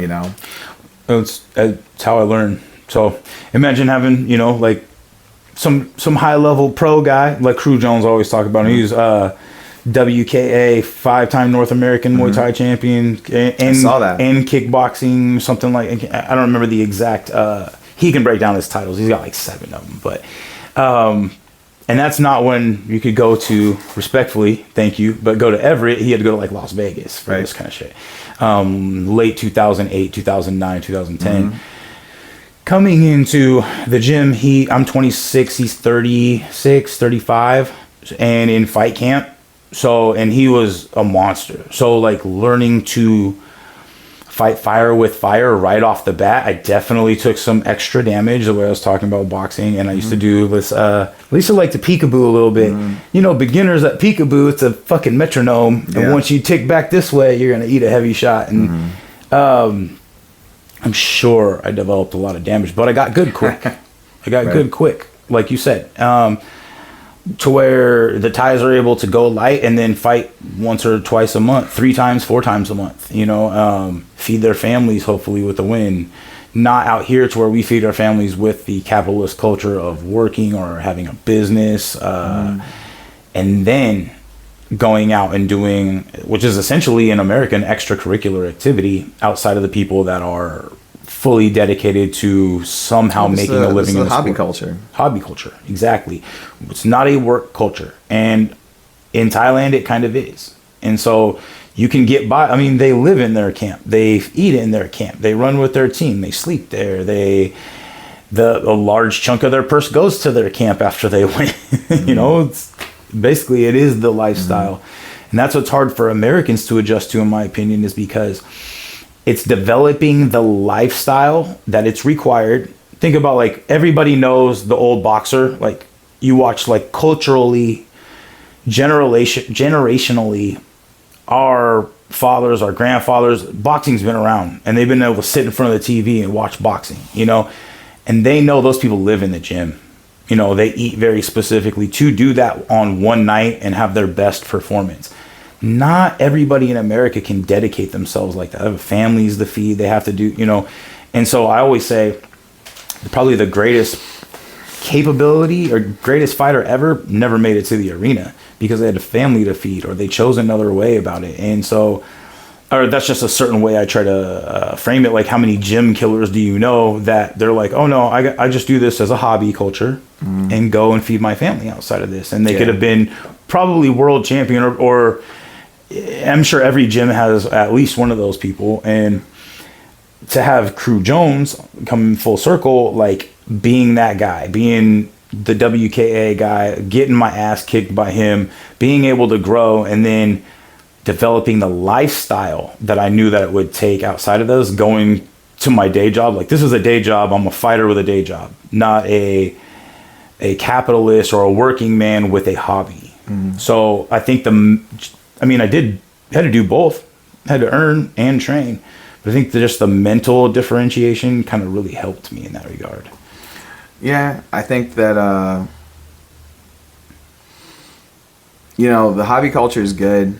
I think more or less we fund the sport, right? Like, I was just gonna say it pays the bills, but I hate throwing hobbyists under that bus. Well, the thing is like, you need fans, and going back to what we were talking about before, like, just giving them an outlet to participate, kind of like, can you imagine being like a basketball player and you go to a YMCA where you pick up games and one day LeBron's there? Like, that's the cool thing about training martial arts, is a lot of those guys are training amongst you, like, already. Like, there are some like gyms where it's closed door pros only, but a lot of these gyms that are local, you're training with your hero fighter right next to you a lot of times, and you're able to do it, feel what it feels like to work with them and all that. And I think that's good. Get a little taste. Maybe you do maybe you do an amateur fight or a smoker or a scrimmage. I think that's ultimately a good thing. It does produce different kinds of fighters, but like that's just the nature, right? That's just the nature of it. What I do hope happens is that we can get All City to a place where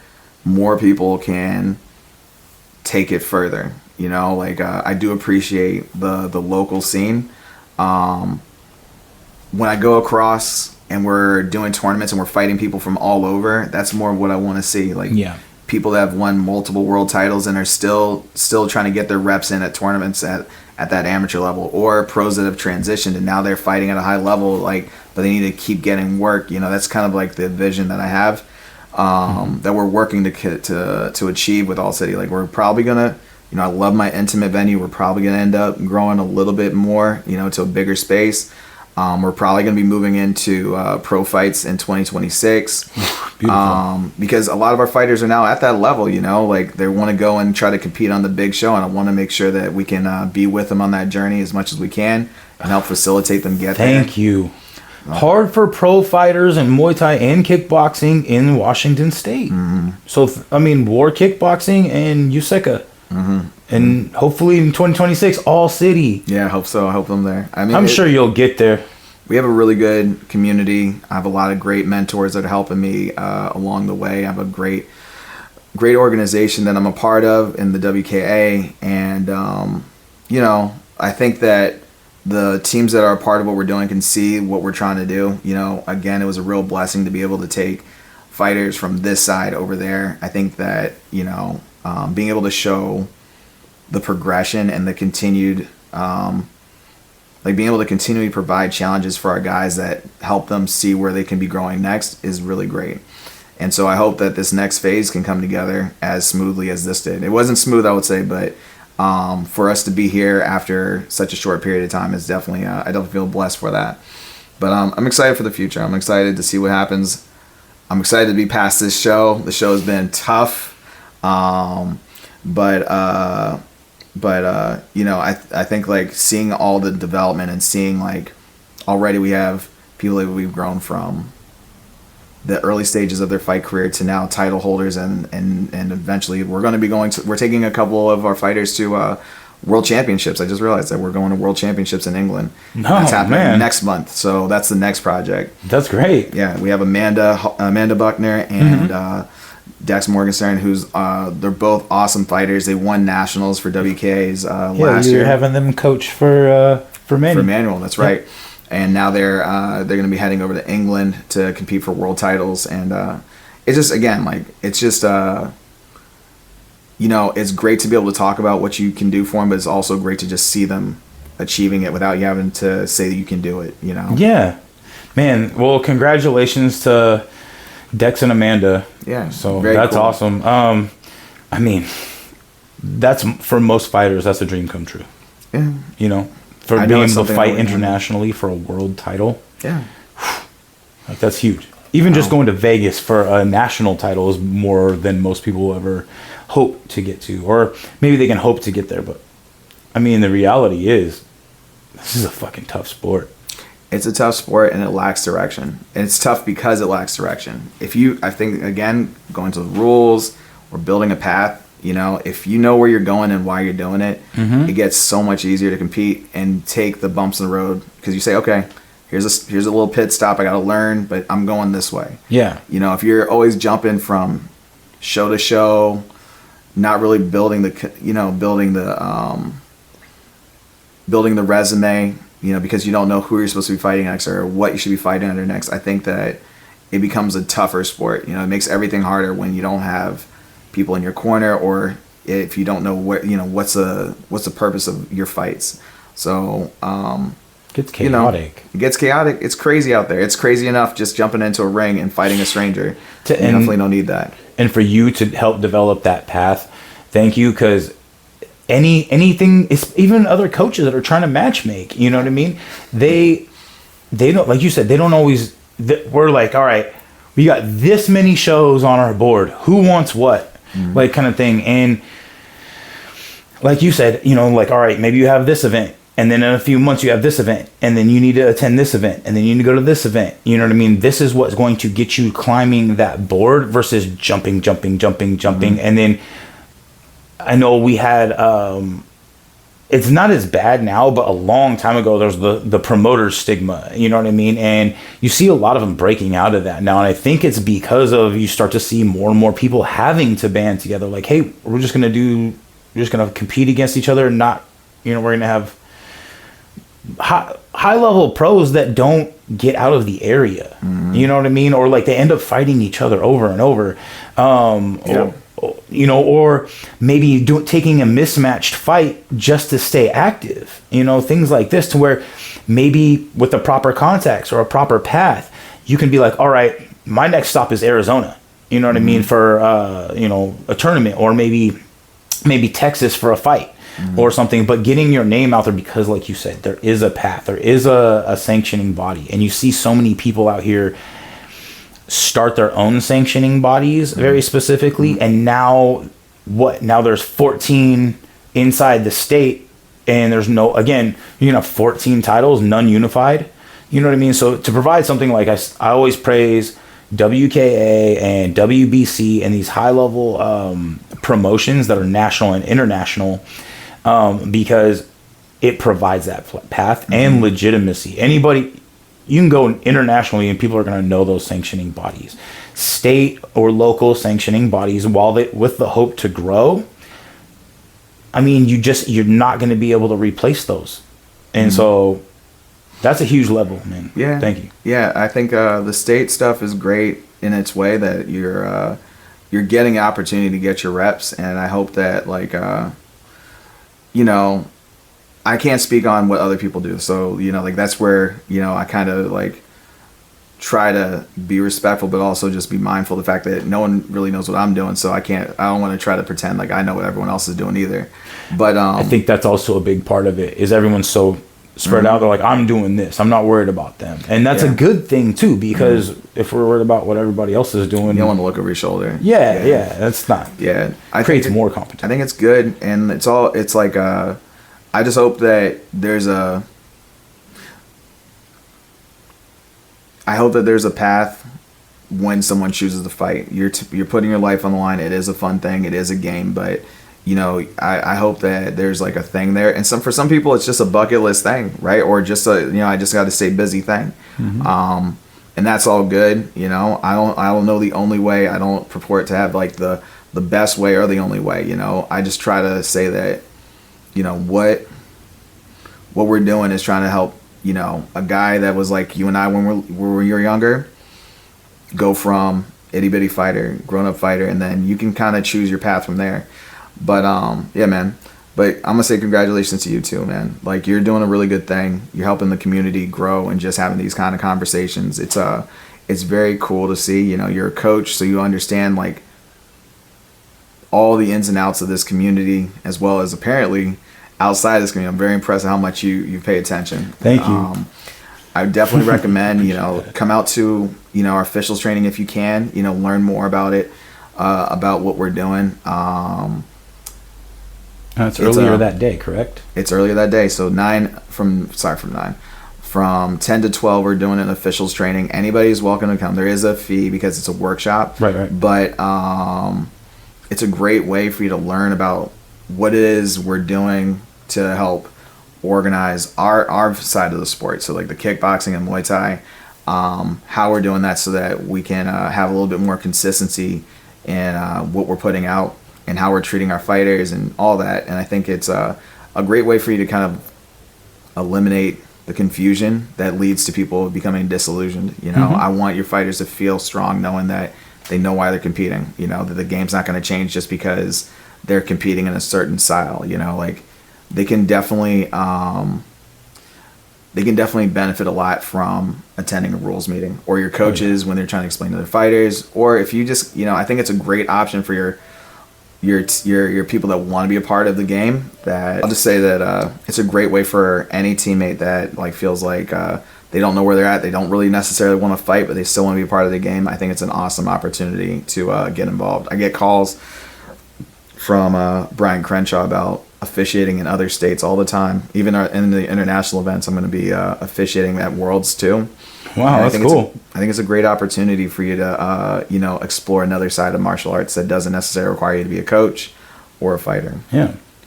So I'm going to definitely try to make it. And because even if it's for nothing less than just educating myself further on the sport, where you guys are headed, understanding that. Because if I'm going to be honest, Crew Jones has been trying to get me into reffing for a long time and have no interest in it. But it's not because it's not valid. It's very valid. Like, you need to understand the fight game. You need to understand it from a neutral standpoint. You can't get much closer than the fight, as Jeff the Ref Hoiby keeps saying. So, and it's a great way to stay relevant in the sport in other ways, and you obviously get paid for it. So, it's not something that excites me. You know what I mean? Yet that could change.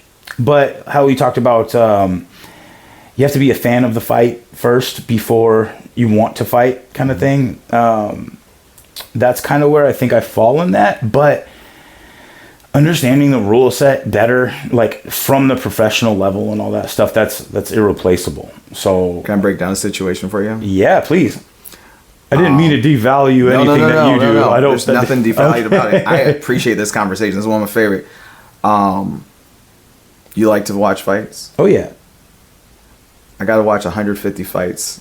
That's pretty cool. With no interruption, besides me needing to sip some water every once in a while. Right. And, I know that it sounds kind of crazy for those people that don't like watching fights.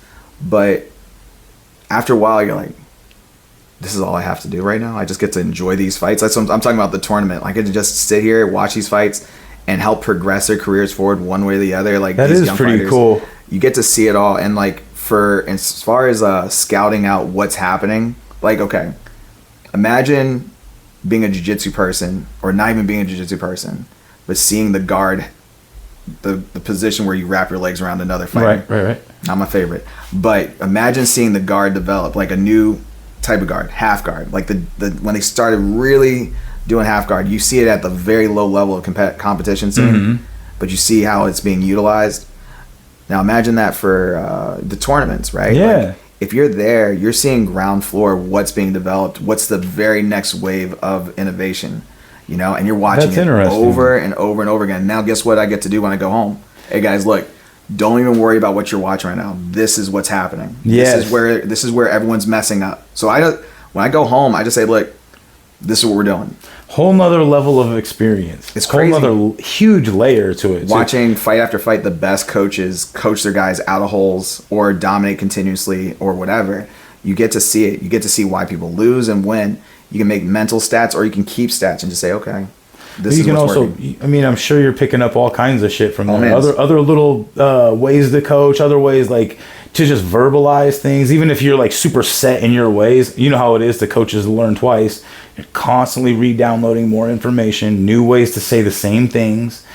It's amazing. It's probably so that's funny. I've never even I thought about it in a selfish way. I don't want to go do that. But from that perspective, thank you. And this is another reason I love sitting down and having these podcasts, because new perspective. I'm like, interesting. Okay, that's because Roger had, I can't remember the lady's name. She came out and did a seminar, a workshop for, I don't know, it was MDL or one of them, or anyway. Oh, yeah, Caroline. We love Caroline. Right. Didn't she ref the last All-State? She's refed a lot of our fights, yeah.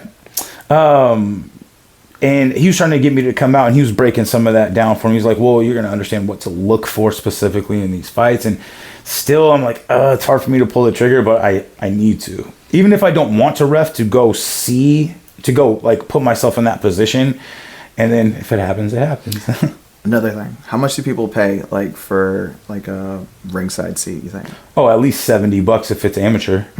Lot more if it's anything more than that. You have the best seat in the house. Yep. All you have to do is say who you think won, which you're doing anyway. Yeah. You're thinking about it anyway. Now you do have to get kind of quick on the pen. I got crazy attention deficit, so I admit there's a couple times where I'm like, I got to put a score down. But best seat in the house. No one's messing with you. You can just sit there, watch fights. And once you get into your rhythm, you're starting to understand better. You're starting to sync up. and with the you guys are working together to make the fights better, right? Like I hate going to fights and you show up and you can already tell these judges are from different places. They have different ideas about what wins, what doesn't win. It's the worst. And you don't know who you're fighting. Am I fighting this judge or this judge? Who's the one that's like scoring everything wrong, right? You don't know, right? And so you're helping clean up the sport in your own way, you know?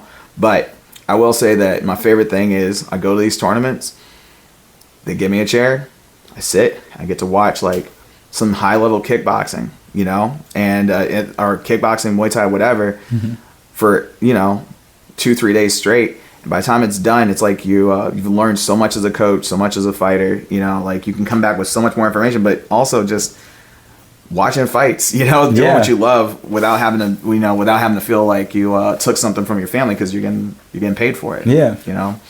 But yeah, man, that might make it even more selfish reason the way I explained it, but like I just enjoy the fact that like there's a place for that kind of person. I'm selfishly denying it, which is denying growth. That's adding growth. Growing is not necessarily selfish when you're bringing it back. You know what I mean? So even if you get to benefit off of it more than most. Yeah, no, I love it. And I think I understand the perspective. I think every coach should get on the table, because if they're sitting there arguing why their fighter won or lost and you don't know, take a course, understand more thoroughly the thing, and you might actually it might actually change what you're explaining. Like, how many people think that a sweep scores? It doesn't score shit. Yeah. It just demoralizes people. It doesn't score anything. Yeah. Like I tell my guys, like, if you fall, stand back up. Don't even worry about it. Like this, I mean, if it's a kick, then it's a score. But if it's just someone lifted you and fouled you, doesn't score it, they're probably going to end up getting a point taken if they do it again. You know, don't sweat it. You know, but some people think like, well, I swept him all over the place and I dominated him and I pulled him down to the clinch. It's like, I mean, it kinda, right? But in the spectrum, did it do damage? Was it scoreable? Did you land on a scoreable part of the body? Yeah. Like all these things, like it kind of eliminates a lot of the bullshit of it, right? Like a lot of the fear, right? Well, it probably prioritizes certain things over. I mean, it obviously prioritizes certain things over the others during the fight. Like, all right, if you have a super clean sweep and it's like why not do it? Maybe but. If you got a better score, you know what I mean? Like, there's ways to win that are better. There are ways to win that are better. Putting the sweep game, like, I had one team that was, like, very adamant about asking me about sweeps. And I was like, I explained to them that you have to throw a scoreable technique. Like, if I catch and I throw a kick and this kick results in you becoming off balance, which then later on results in you falling, that is a good score if it's inside the rules. If I catch and I reap your leg and throw you to the ground and I act like there was a cool move and the crowd goes, but there was a foul, I get a warning. You basically like shot yourself in the foot. You make one more mistake, you might get disqualified, you know? And, you know, from let's just say we're talking about like not your tough guy, but your guy that showed up 6 months ago and he's getting into his first fight. You walk him into the corner and say, hey, don't worry about that sweep. It didn't mean anything. There's a lot more confidence in that than you're freaking out because your fighter's freaking out and you're trying to argue about the foul or whether it was or wasn't a foul. Like, I've seen I've seen it so many times. Like, don't sweat it. If you know the rules, if you understand the game, you and your fighter can have a completely different level of a conversation versus the people that are using mythical moves. We could probably have a whole podcast about what Instagram tells you is Muay Thai versus what is. Oh boy, I'm gonna have a lot of podcasts talking about what people think something is versus what something actually is, but 100% agree. One of my favorite things to do is to send, my official friends, like I'll send them a video of like 5 sweep highlights and like they're all fouls. Yeah. Right? But like, again, the gambling culture, the corruption in it, they're allowing it to happen because there's no way you can let the favorite lose. Right. And so now people are under the impression that there needs to be like a sweep instructional on BJJ Fanatics and you need to buy it. Like, why is that? Why is that? You know, like those a lot of those things aren't scoreable. A lot of those things are putting your fighters in dangerous positions and, creating more confusion in the game. In my opinion. No, I agree. I mean, we were talking the other day about sweeping with the foot up like this, sweeping with the foot flat, or sweeping with the top part of the foot, and about like old school. They're like, we're just not gonna call it either way, like old school gambling culture, versus now you almost don't even see as many sweeps being executed because of the fact that they know it doesn't do as much. Like they want to win the fight. If you put yourself in a bad position trying to sweep somebody, I mean, that's, because I love to catch my kick. I have a nice cross that comes right after it. Right. And a lot of us have our counters to counters. And if our counter to that counter scores and your sweep is not going to, why are you going to execute on it? There's just always like tactics, that. But yeah, it's interesting to me, and like I'm very curious to see what happens next, like for kickboxing, for Muay Thai. Like I the corruption in it, the bad contracts that are keeping our fighters out of the game, like thank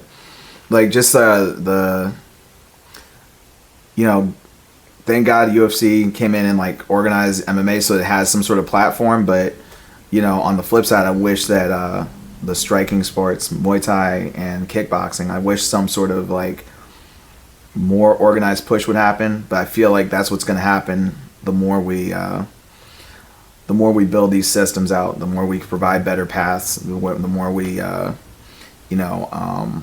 organize. So I'm excited to see where the thing goes as a whole. Like, I'm really excited that we're a part of that, with All City, with Wildstyle Gym, with Karma Combat too, like with all these organizations. I'm excited that everyone's trying to tighten things up, and I'm excited to see what the future holds. I didn't know I was going to be here. I kind of fell into this position, but, it's definitely it's definitely been fun, and I'm excited to see what happens next. Yeah, well, I think you're doing a fucking great job. Appreciate it, man. I always think about when you fall into a position, I always think of, it's fairly serendipitous, and that's how I fell in. I tell the story, I don't know if you've heard it on the podcast, but the way I met Crew Jones is I was working out, just meathead workout at the LA Fitness with my buddy. He was like, I'm going to work out with those fighter guys. I used to make fun of like this guy Taki. He's one of the guys on the poster. Tongan dude. Come up with a big old fucking knot on his face. Like shit's messed up. He lost his second or third kickboxing fight. I'm like, why would you want to look like that? Like, oh man. But really inside I was like, I want to do that. I've always, grown up with Ninja Turtles and Karate Kid and Bruce Lee, and Chuck Norris and all of that's the stuff that I always wanted to watch. And I grew up watching Rocky every time it would come on the fucking TV. And all of a sudden I'm like, all right, I guess I'll just work out with you and the fighter guys. And I never looked back after that. And having Crew Jones be the guy like from day one, like, this is what you do to be a fighter. This is what a fighter does. This is what a fighter does. Rather than like, come in and check out our gym, see if you like it, if you don't like it, not giving me the opportunity to have a lighter load in the sport, approaching it as a fighter from day one, understand that if I was under him, that's what I would be. It like that sort of mentorship kind of got me there. And like, I felt like that serendipitously kind of got me into the sport, something I always wanted to do and like was reluctant to until it happened and I fell in with the right people. So you falling into this position could be something like that. Like the way the podcast started, I just kind of started it. How many years ago was that before you met Crew Jones? 2011, April 6th. I have it down because I Facebooked it and it pops up every year. Wow, we've been in this thing for a little bit, huh? I don't think about it like that, but then when other people are like, oh, that's been a long time, like, yeah, I guess. Like if we were in college for to be doctors, we'd be there. Yeah, no. I knew this was what I wanted to do. I started martial arts when I was really young, like elementary school, but I saw Mr. Miyagi in the Karate Kid. I was like, I want to be that guy. Like, I like Daniel-san. He's a little bit of a whiner, but like, yeah, I really liked like what Miyagi did. I was like, I want to be like that guy. I just got to find the right version of it. But yeah, that's really cool. I always like the term. I forget where I heard it. Oh, it's an old John Wayne movie, Rio Bravo, I think, and he's talking about Colorado, the kid, and he was like, you think he's good? And he's like, I think he's so good he doesn't feel he needs to prove it. And that's what Mr. Miyagi in those kind of roles always like. The coach is good enough; he doesn't need to prove it. He's there because of the fact that he has been this guy for long enough to be there. Man, let me tell you, when I got ill, I had some real real fears about whether I could coach or not if I couldn't participate. And I feel like since that time, so, you know, we were in our third show by that time. And then also I was in my like second year of coaching here in the Northwest. And I feel like, you know, before then I was sparring and trying to give people lessons while I was throwing, you know, punches and kicks at them. And, you know, like sometimes it lands, like not the punches, the lesson, like sometimes it lands. But a lot of times people are like dealing with their ego and self-esteem as they're getting their ass beat, trying to like extract some lesson that you think you're teaching them through your mouth guard, but it's not happening. And, you know, take note, Coach Zach. No more of that shit. I didn't say that. This is my experience. But I will say that's a good point. That's a really good point. But like my coaching's gotten like 100% better. I stopped overextending myself. Realized like there's limits. Like I have a good group of people that want to compete, and I have a big gym of people that just love martial arts and just want to feel better about themselves. But you know, getting out of taking the gloves off, putting the pads on, and really focusing on being a coach, like not the coach who spars, changed my game, you know. So like, you know, if you ever consider, like, I miss sparring a lot, you know, sometimes I'll mess around occasionally, but to the most part, like, I'm all about the development of the students I have and managing what I can, you know. So, you know, if you ever have any apprehensions about taking that step, like when you get there to make that decision, like I can almost bet that you're going to feel a lot better when you're not wondering about how to defend yourself as well as coach. You're just worried about giving you guys some development. You know, it's like one of the coolest things that ever happened. I never would have expected it. It's funny, I brought that up on Thursday after sparring. I was like, you know, it's I'll be 41 at the end of the year. No way. Yeah. You look pretty good. Thank you. We're doing good, man. Thank you. Well, I mean, I started when I was 26, but I was telling my guys, when they are bridging the gap so quickly, and as the higher level you get, the gap doesn't get bridged as quickly. Like, you don't have as much to gain or learn. You just have to really stay polished and stay dialed in.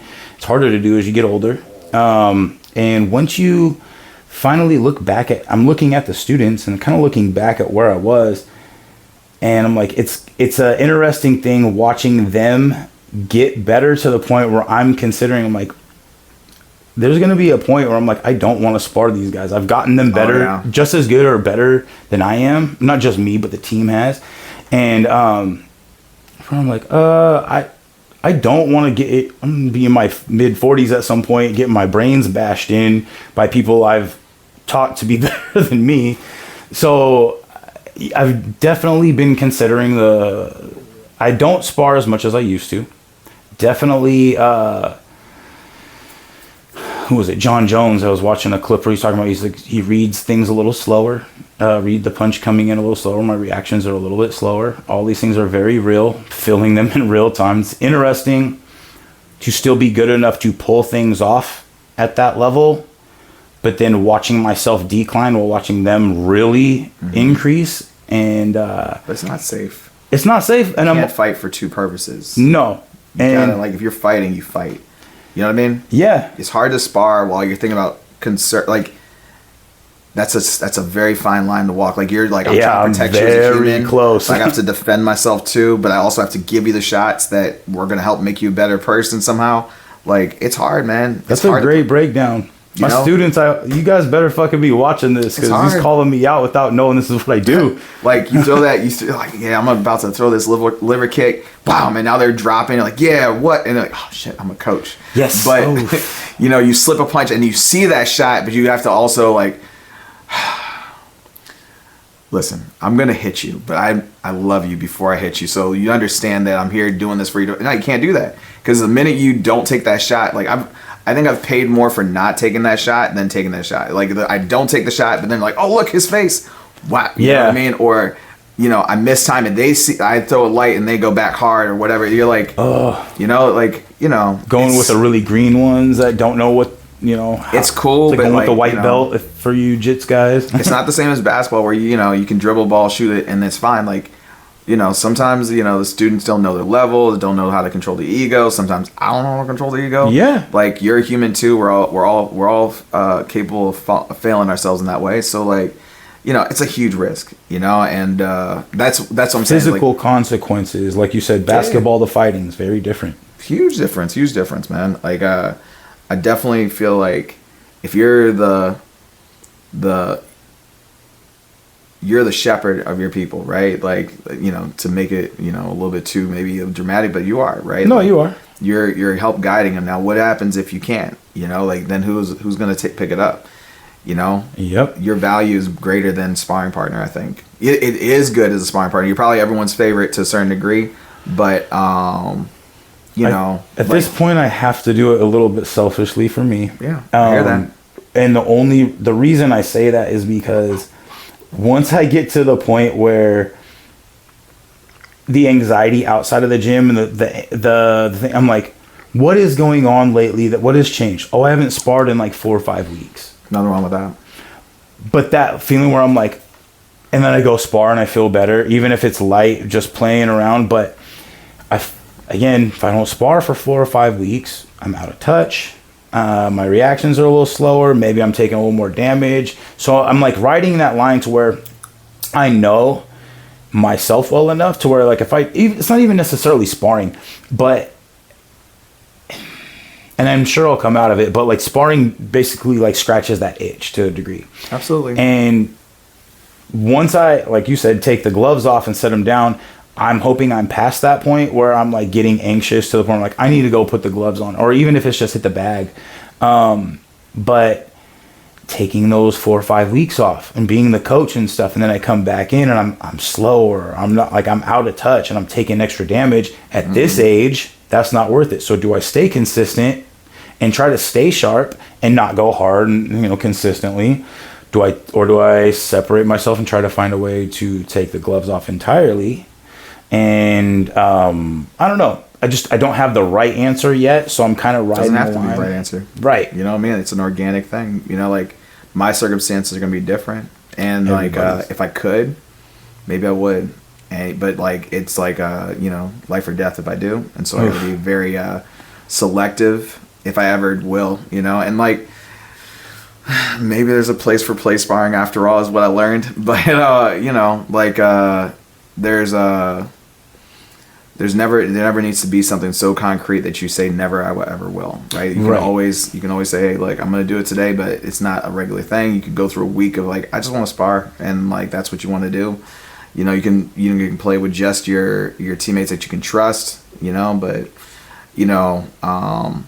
I've seen what you've been able to produce with your guys, and I also have seen, like, not just the production. Like, I think that's a very, like, limited view. I've seen, like, how much your people enjoy what they're getting out of being around you. So if your formula works, then, rock with it, right? That's all that matters. Thank you. No problem, brother. That means a lot to me. You, Kolani, right? Yeah. Very special kid. Very. What we're going to do soon after All City is we're going to start building a team for Nationals and then Worlds, because this is the 50th anniversary of the WK. Mm-hmm. And so even though it is the World Games, we'll be inviting the world to come to us. It'll be in the U.S. this year. And so I'd really like to be able to build a team so that we can have a really good youth squad as well as a really good adult squad. This will start after All City's done, so that I can, rest a little bit, get past Worlds as well. We are going to Worlds for the month afterwards, but we'll do tryouts and, we'll do regular practices in different regions, so that if you're more of a north end of Washington or a south end of Washington, we can find a way to, like, coordinate getting together. But it'd be great to have, an experienced up-and-comer like Kolani be a part of it. Pretty sure she's game for that. I think it'd be great, and I think it'd be a great experience for you as a coach, and especially if you decide to do that officials training. That's me giving you a little nudge. Yep. You get a chance to see it from all angles. I think we have a very unique setup for WKs. You have people coming from all over and all sorts of cultures, and so you're going to see a lot of different styles of fighting. I've been to the Midwest and West Coast tournaments. I think it has its own unique feel. Not to put one over the other. I just know that, like, for youth, it's very hard to get experience. So, being able to get them into one place to train together and then to go someplace to test those skills would be great. Yeah. I'm 100% game. No Let's pressure. make I it just had happen. to ask you on camera. We will. Well, and actually, when I was over at Fitness Quest or Synergy the other day with Nick, he mentioned that exact thing about putting some together. So thank you for doing that, Koliani, if you're listening, even if you're not, we're going to talk about it. So she's game. She wants all the smoke right now. She's one of those kids. So, but she's also she's 15, so high school. It's a good age. Yeah. Very focused, and she learns well, adapts quickly, very coachable, and comes from a professional program. She understands the fight game very well because of that program, which is something that, as you know, like there are places that just, do their own things their way, and then there are other places that do things with a path or with a goal in mind and how to get there. So thank you for providing that, and we will get I'm excited. We'll get together on all that. I think it's gonna be a really good thing. Cool, man. Cool. Anything else you want to say? You want to shout out anybody? Obviously, your team. Shout out to the team. I'm really excited about this upcoming show. We have 6 of our fighters at All City, but we also have great teams coming in from all over. As far across as Florida, as far down as I think California, as far north as Canada, all of it. I'm really excited about the show. We have 4 title fights as well as a great undercard. I'm really excited about all the development. Please, for our for people to find out about our after party, try to stick around after the show. It's gonna be a big show, but the after party is gonna be awesome. We have Lion Gypsy Experience gonna be hosting as well, so I'm really excited to provide a great time for everybody. It's going to be a great time, and I will be there live. I'm going to be pumping it up. It's going to be a lot of fun. If you guys haven't been to the All City Fight Nights, check out there's a post that I've done on it. If you guys haven't, or check out, do you go by All City Fight Night on your own Instagram? Because I know you have the Wildstyle. Or All City Fight Night. Okay, there you go. And I also have the post when I was there last time, including the Fire Spinner Lion Gypsy King Experience. Okay, not Levi Lyons, is it? No, Lion Entertainment. His name is actually Lion.